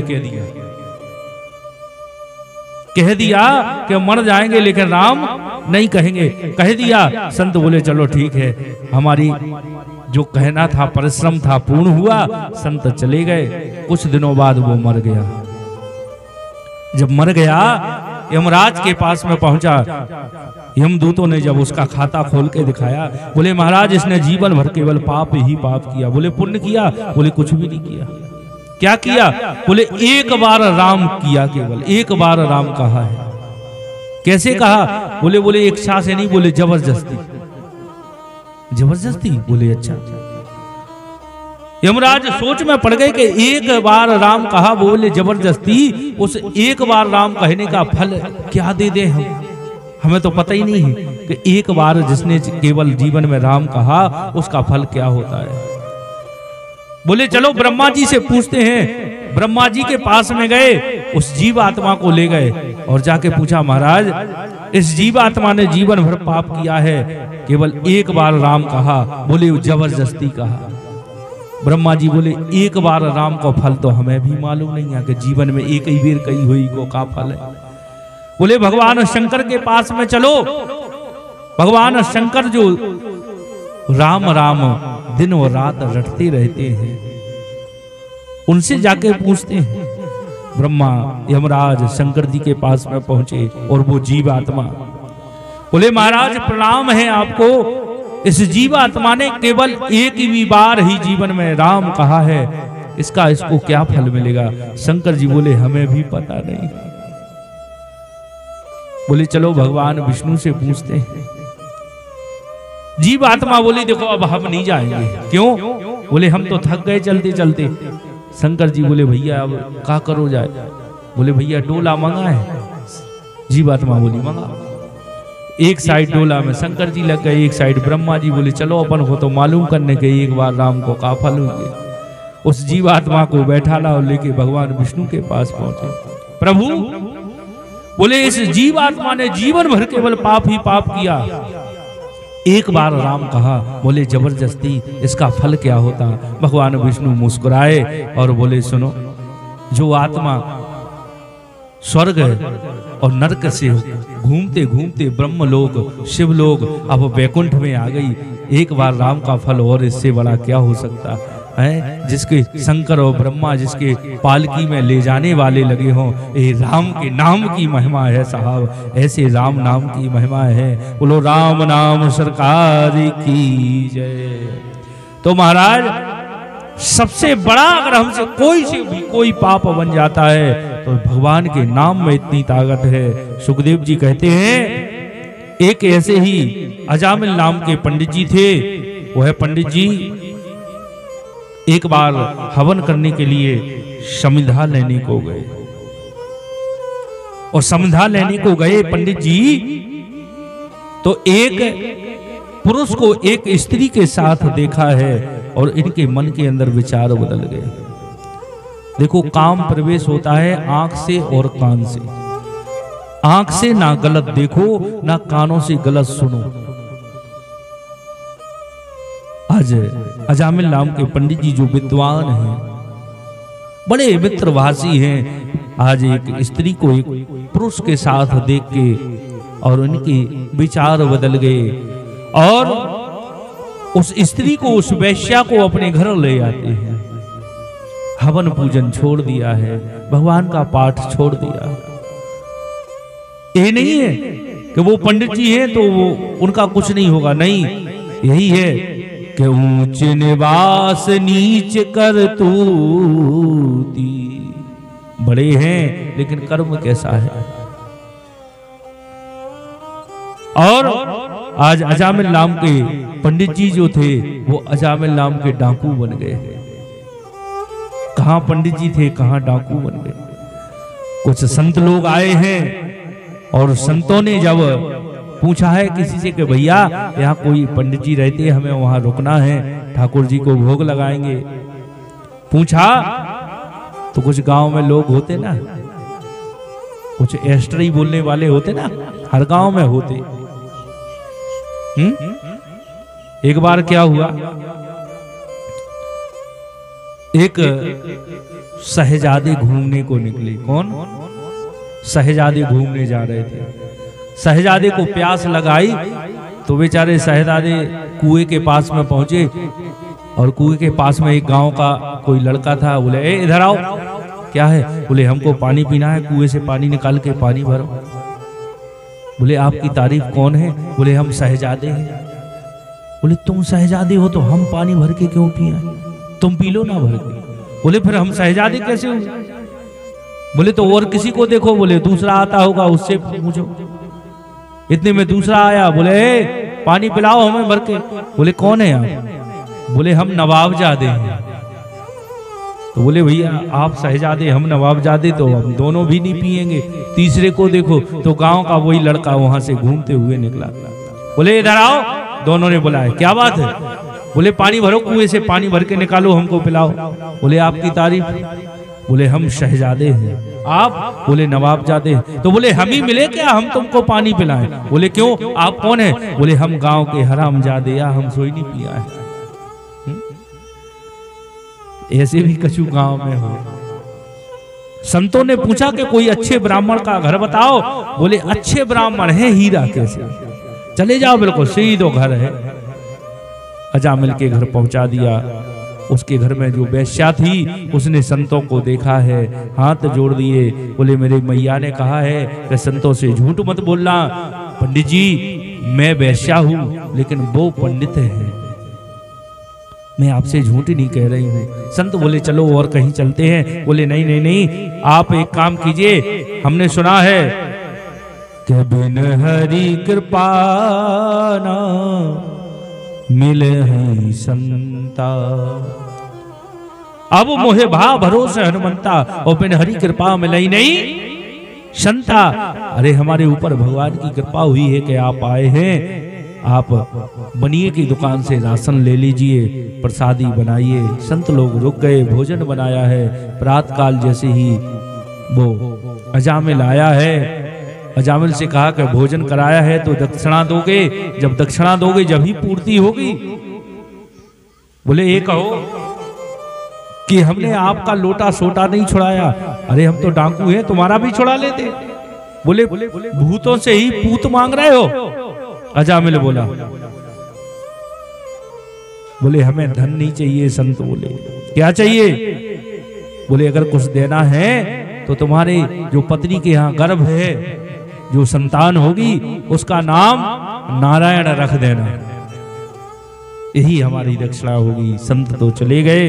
जब इसके पत्नी के यहाँ जो गर्भ था, जब भगवान की कृपा से उस बच्चे का जन्म हुआ, उसका नाम नारायण रख दिया। अब अपने छोटे पुत्र को हमेशा बुलाता है अजामिल, बेटा नारायण पानी लाओ, बेटा नारायण ऐसा करो, बेटा नारायण वैसा करो। एक दिन यमराज के दूत आए प्राण लेने के लिए और घबरा गया वो अजामिल और पुकारने लगा, बेटा नारायण जल्दी बचाओ, हमारे लिए बचाओ बेटा। लेकिन नारायण पुत्र तो नहीं आया। भगवान नारायण के दूत प्रकट हो गए। बोलो भगवान ऐसे हैं साहब। भगवान के दूत प्रकट हो गए। यमराज के दूतों से कहा चलो जाओ। बोले क्यों? बोले इसने जीवन भर पाप किया है, इतना बड़ा विद्वान रहा, इसको तो हम अपने वहां ले जाएंगे, नरक में सजा देंगे। बोले नहीं, अभी हमारे भगवान के धाम को जाएगा। क्यों? बोले इसने नारायण को पुकारा है। अरे बोले इसके लड़के का नाम नारायण था, आप भूल गए हैं। इसने अपने बच्चे को बुलाया। भगवान के दूत बोले ये बताओ इसके लड़के का नाम पहले नारायण था कि हमारे भगवान का? यमराज के दूत बोले आपके भगवान का नाम नारायण पहले था। तो बोले हटो आप लोग, इसने हमारे नारायण को बुलाया है, ये तो भगवान के धाम को जाएगा। तो इसलिए कहा है कि भगवान का नाम में इतनी ताकत है कि भगवान के नाम को हमेशा आप जाप करते रहिए। आज अजामिल इतना बड़ा पापी भगवान के नाम से तर गया, केवल अपने पुत्र का नाम नारायण रख के। इसलिए कहते हैं कि पहले लोग अपने बच्चों का नाम भगवान के नाम पर रखा करते थे। आज जो टीवी में आकर चिंटू पिंटू बिना और रखे जान लगे, अब काय को उद्धार हो। बच्चों के नाम भगवान के नाम पर रखे जाते थे। क्यों? क्योंकि उठते बैठते खेलते आते जाते अपने बच्चे के नाम के साथ में भगवान का नाम निकला करे, ना जाने किस क्षण में प्राण निकल जाए, इसलिए भगवान याद आते रहे। पहले लिखते थे ना दरवाजे में, यहाँ से निकले जो नर नारी उसको सीता राम हमारी। आज मॉडर्न जमाना आ गया है तो सीता राम हमारी तो चला गया भैया, शुभ लाभ हो गया। अब और मॉडर्न आ गया सो लिखोगा वेलकम है। अब और ज्यादा मॉडर्न आ गो, सिटी में जाओ सोते लिखो रहा भैया कुत्ते से सावधान, आगे कुत्ता बंदे। ऐसे ही भैया एक बार शादी भाई सो खवाजू से कही के जो न्यो तो दे आइयो। कौन खो? बोले फलाने जगह। अब खवाजू न्यो तो दे, जैसे ही गए सो लिखो तो कहा, बोले यहाँ कुत्ते रहते हैं। खवाजू न्यो तो वापस ले आए। रिश्तेदारी में पूछी कहा भैया पंगत में नहीं आए थे? बोले न्यो तो पहुंचाओ भैया, खवाजू लेके गए थे। खवाजू से पूछी न्यो तो कहा भैया लेके गए थे? बोले हो। बोले कल उते जब कुत्ता रखते सो हम न्यो तो कौन खोदे आओगे? उते लिखो तो यहाँ कुत्ते रहते हैं। अरे आदमी रथ होते तो न्यो तो देते। तो कहने का मतलब ये समय आज ऐसा आ गया है, इसलिए भगवान के नाम पे हमें अपने पुत्रों का, अपने बच्चों का नाम रखना चाहिए। सुखदेव जी दक्ष प्रजापति उनके 11,000 पुत्रों की वृद्धि की कथा सुनाते हैं। तत्पश्चात जो इंद्र को श्राप मिलता है गुरु हत्या का, उस हत्या को 4 जगह बांटा गया है, पृथ्वी में, जल में, वृक्ष में और स्त्रियों को। और जब गुरु हत्या को बांटा गया इस पाप को पृथ्वी में, जब पृथ्वी ने इस हत्या को लिया है तो एक वरदान भी दिया। क्या? बोले तुम्हें जहां अगर कोई खोद देगा तो वो गड्ढे भरने नहीं पड़ेंगे, अपने आप भर जाते हैं। जल को जब ब्रह्म हत्या ली है जल ने तो एक वरदान भी दिया है। क्या?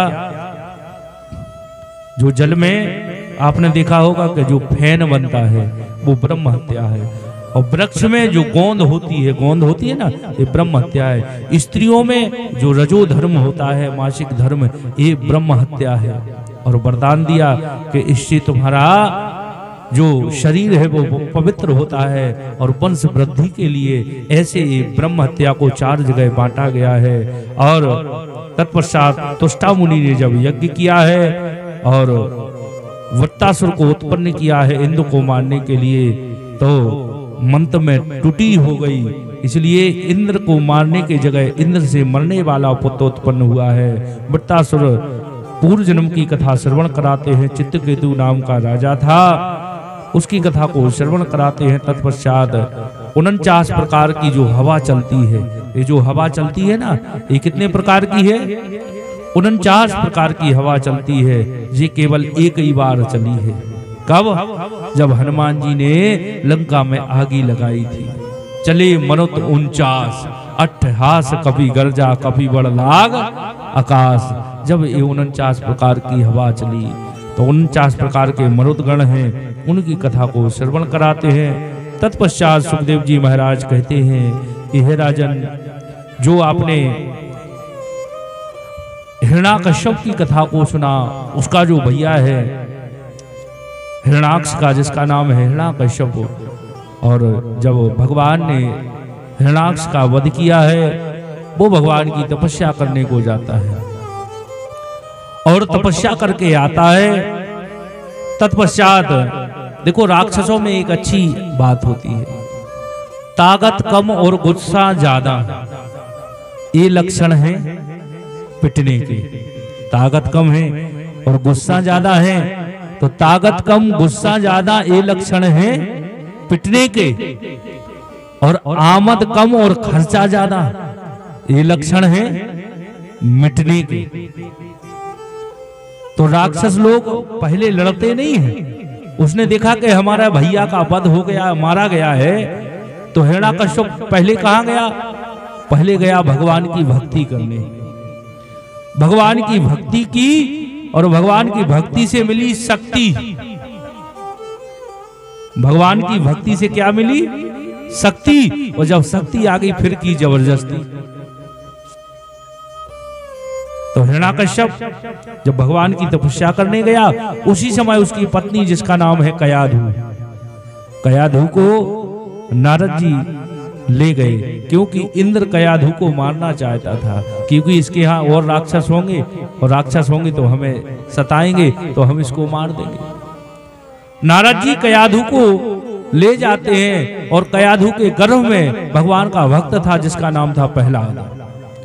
और प्रहलाद को गर्भ में कयाधु को सत्संग श्रवण कराते। देखो, अगर हमें अच्छी संतान चाहिए, अगर हम चाहते हैं कि हमारी अच्छी संतान हो, तो गर्भ में जब बालक होता है, उस माता को अच्छी अच्छी किताबें पढ़ना चाहिए, भगवान का नाम लेना चाहिए। अगर वो अच्छे अच्छे कर्म करती है तो गर्भ का असर पड़ता है, ये हमारा शास्त्र बताता है। महाराज अर्जुन ने अपनी पत्नी को जब शिक्षा दी, चक्रव्यूह के बारे में बताया, तो अभिमन्यु उस समय कहाँ थे? गर्भ में। और गर्भ में ही चक्रव्यूह को तोड़ने का नियम उन्होंने सीख लिया। तो आज गर्भ में प्रहलाद है और कयाधु को नारद बाबा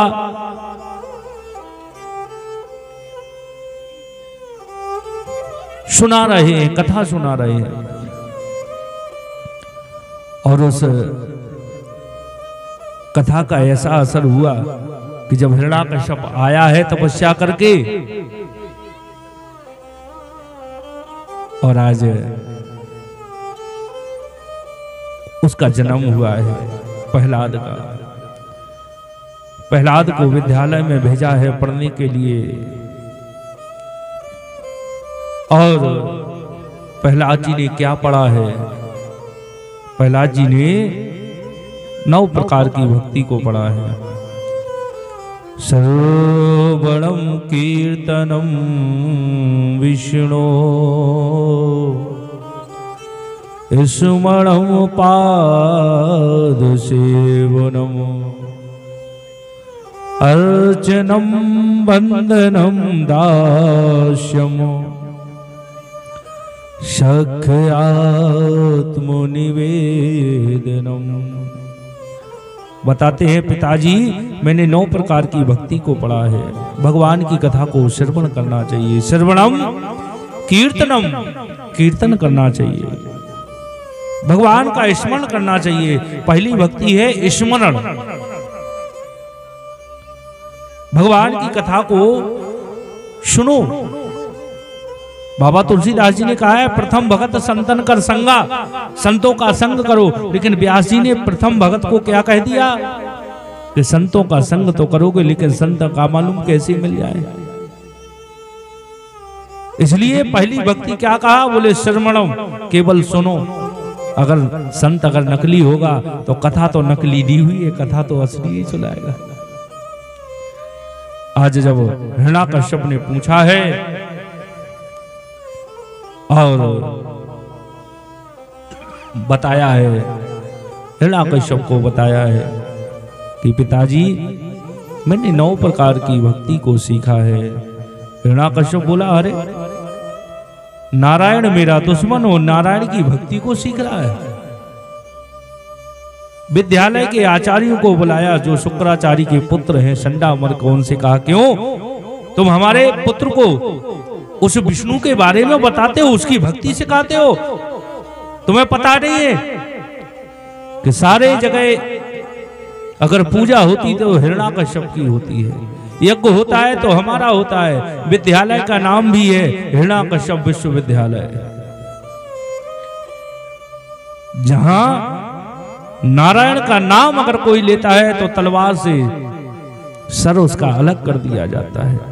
जाप करना है तो हिरण्याकश्यप नमो नमः करो। और तुम मेरे पुत्र को भक्ति सिखा रहे हो, उस नारायण की भक्ति सिखा रहे हो। सुनो, अगर ऐसा सिखाया तो तुम्हें सजा दी जाएगी। बोले आपका पुत्र तो सीखा सिखाया आया है, हम कहां सिखा रहे हैं। प्रहलाद जी के मन के अंदर ऐसी भावना उत्पन्न हो गई। एक बार प्रहलाद जी अपने गांव में घूमने को गए तो एक कुम्हार के घर से आवाज आ रही थी, सीताराम सीताराम, राम राम राम। प्रहलाद जी ने देखा कि राम कहने से तो सर अलग हो जाता है, और इस घर को क्या डर नहीं है कि जो इस घर से आवाज आ रही है राम राम। दरवाजा खोला, अंदर गए। प्रहलाद जी ने कहा क्यों कुम्हार चाचा, तुम्हें पता नहीं है कि हिरण्याकश्यप का जाप करो, राम का नाम ले रहे हो? बोले बेटा राजकुमार, हम लोगों से एक अपराध हो गया है। क्या? बोले हमने मिट्टी के कलश बनाए और उन एक कलश में मिट्टी के एक बिल्ली ने अपने बच्चों को जन्म दिया है, और वो कलश हमने हवा में रख दिए हैं, आगी डाल दी है, और एक कलश में बिल्ली के बच्चे हैं और आगी धू धू करके जलने लगी है। अब अगर आगी से, अग्नि से अगर कोई बचा सकता है तो कौन बचा सकता है? वो राम ही बचा सकता है, हिरण्याकश्यप नहीं बचा सकते। प्रहलाद बोले राम बचा सकता है, और अगर राम ने नहीं बचाया तो हम तुम्हारा सर धड़ से अलग कर देंगे। बोले राजकुमार, अगर मेरे राम ने बचा लिया तो बोले अगर राम ने बचाया तो ये प्रहलाद इसी आवे के सामने कहता है, इसी अग्नि को प्रत्यक्ष साक्षी मान के कहता है प्रहलाद भी तेरे राम का दीवाना हो जाएगा। कब खुलेगा ये आवा? बोले 4 दिन बाद। बेचारे कुम्हार और उसकी पत्नी उस पर कम्मा लगाते हैं उस आवा का, और सीताराम सीताराम हे राम आवा का परकम्मा लगाते लगाते आंखों से अश्रु धारा बहती जाती है और परकम्मा लगा रहे। 4 दिन बाद जब आवा खोला गया, प्रहलाद जी को बुलाया गया, एक एक करके कलश निकाला गया, और जब वो आखिरी कलश निकला है, बिल्ली के बच्चे देखा कि सब कलश पक गए, लेकिन वही कलश पक्के की जगह कच्चा रह गया और बिल्ली के बच्चे म्याऊं म्याऊं करते निकल के दौड़ के भाग गए। प्रहलाद जी ने देखा, गिर पड़ते हैं और गिर के कहने लगते कि आज से ये प्रहलाद तेरे राम का दीवाना हो गया है और तन से प्राण भले ही चले जाएं, लेकिन इस जुबान से राम का नाम नहीं जाएगा। हिरण्याकश्यप मारता है, पहाड़ से गिराता है, नांगों से डसाता है और कई प्रताड़ना देता है, लेकिन प्रहलाद जी कहते हैं मैं राम का नाम नहीं छोड़ सकता पिताजी। प्रहलाद जी भगवान के नाम को गाते रहते हैं। होलिका बुआ को बुलाया गया है, बोली भैया चिंता मत करो, हमारे पास ब्रह्मा जी की ऐसी चुनरी है कि हम प्रहलाद को जला देंगे, चिंता मत करो। लकड़ियां जोड़ी गई हैं, प्रहलाद को बैठाला है। होलिका जी अपनी ओली में बैठाल के बैठ जाती हैं। प्रहलाद जी राम का चिंतन करते हैं। आगी लगी, धू धू करके होलिका तो जल गई, लेकिन प्रहलाद जी भगवान का नाम लेते रहे साहब। उस दिन से ये होली मनाई जाने लगी। लेकिन जिनको होलिका का गम होता है ना कि होलिका बुआ बेचारी चली गई, वो बेचारे गम में रम ले लेते हैं, तो इधर उधर होलिका की याद करते रहते हैं। और प्रहलाद जी वाले जो भक्त हैं वो भगवान का कीर्तन गाते रहते हैं, इधर गाने जाएंगे उधर गाते हैं। हिरण्याकश्यप ने जब देखा है कि प्रहलाद नहीं मरा है, आज प्रहलाद से कहने लगा, हिरण्याकश्यप तुझे बचाने वाला कौन है? राम कहां है वो राम? प्रहलाद जी ने हाथों को जोड़ा, पिताजी हम में, तुम में, खड़क में, खम्भ में, हर जगह मेरा राम है। हरि व्यापक सर्वत समाना, ओ प्रेम ते प्रकट होई में जाना। हर जगह मेरा राम है पिताजी। बोले हर जगह है? हाँ। इस तलवार में? बोले हाँ। इस खम्भे में? बोले हाँ। बोले जहां भक्त की हाँ भगवान वहां पहले भक्त बन जाओ। आज हमारे जीवन में परेशानी क्यों है? इसलिए परेशानी है कि आज हमारा विश्वास नहीं है, हम भक्त नहीं है, भगत ज्यादा है। अगर किसी ने कहा उधर जाओ 2 नारियल ले जाओ, आपकी बात मुराद पूरी हो जाएगी, तो 2 नारियल लेके वहां गए। अब वहां काम नहीं बना, फिर किसी ने कही वहां जाओ, वहां दरबार लगता है, वहां हो जाएगा, फिर वहां गए। फिर किसी ने कहा वहां एमपी में, फिर यूपी में, MP UP, MP UP, Radhe Radhe. जरा सोचो, अगर 2 हाथ कुआं अगर यहीं पे खोदा जाए तो क्या पानी निकल आएगा? 2 हाथ कुआं खोदेंगे, यहाँ पानी निकलेगा? नहीं निकलेगा। और 2-2 हाथ अगर सारी पृथ्वी पे अगर कुआं खोद दो तो पानी निकलेगा? नहीं निकलेगा। और जहां 20 हाथ इकट्ठा एक साथ 20 हाथ खोदा जाएगा वहां निकलेगा? हर जगह निकलेगा। तो ऐसे ही विश्वास जब हमें एक पे हो जाए, कोई भी एक हमारा इष्ट हो, एक पे विश्वास हो जाए, एक के साधे सब सधे और सब साधे सब जाए। एक को साधो, एक अपना इष्ट बना लो, चाहे राम जी हो, चाहे शंकर जी हो, चाहे कन्हैया हो, चाहे हनुमान जी हो। एक से लगन लगाओ और एक से लगन लगेगी। वही भक्त है। जो इधर उधर भागता है वो भगत है, भक्त नहीं है। और जहां भक्त की हाँ भगवान वहीं उपस्थित हो जाता है। और भगवान हिरण्याकश्यप जैसे ही बोला इस खम्भे में, बोले हाँ। हिरण्याकश्यप ने तलवार निकाल के खम्भे पे प्रहार की है, तड़तड़ा के खम्भा टूट जाता है। नरसिंह भगवान प्रकट होते हैं। बोलिए नरसिंह भगवान की जय। भगवान नरसिंह प्रकट होते हैं, हिरण्याकश्यप को पकड़ लिया है। हिरण्याकश्यप बोला आप हमें नहीं मार सकते। भगवान बोले क्यों? बोले मैंने वरदान लिया है, मैं ना दिन में मरूंगा ना रात में मरूंगा। भगवान बोले अभी तो संध्या समय है, ना दिन है ना रात है। बोले ना मैं घर में मरूंगा ना घर के बाहर। भगवान बोले ना मैं घर में हूं ना घर के बाहर, मैं देहली पे बैठा हूं। ये देहली पे कहते ना कि देहली पे मत बैठो, ये देहली भगवान नरसिंह का सिंहासन है। आज हमारे घर में भूत प्रेत बाधाएं क्यों आ जाती हैं? क्योंकि आज हमने नरसिंह भगवान के सिंहासन को हटा दिया है। आज 3 खूंट वाली चौखट बनने लगी है, भगवान नरसिंह के सिंहासन को हटा दिया है। भगवान से हिरण्याकश्यप बोला मैं ब्रह्मा जी के बनाए हुए किसी अस्त्र शस्त्र से नहीं मरूंगा। भगवान बोले मैं किसी अस्त्र शस्त्र से नहीं, है ना, ये नाखून है ना, इसी से तेरे पेट को चीर दूंगा। बोले मैं 12 महीने में नहीं मरूंगा। भगवान बोले हमने 13वां महीना भी तुम्हें बना दिया।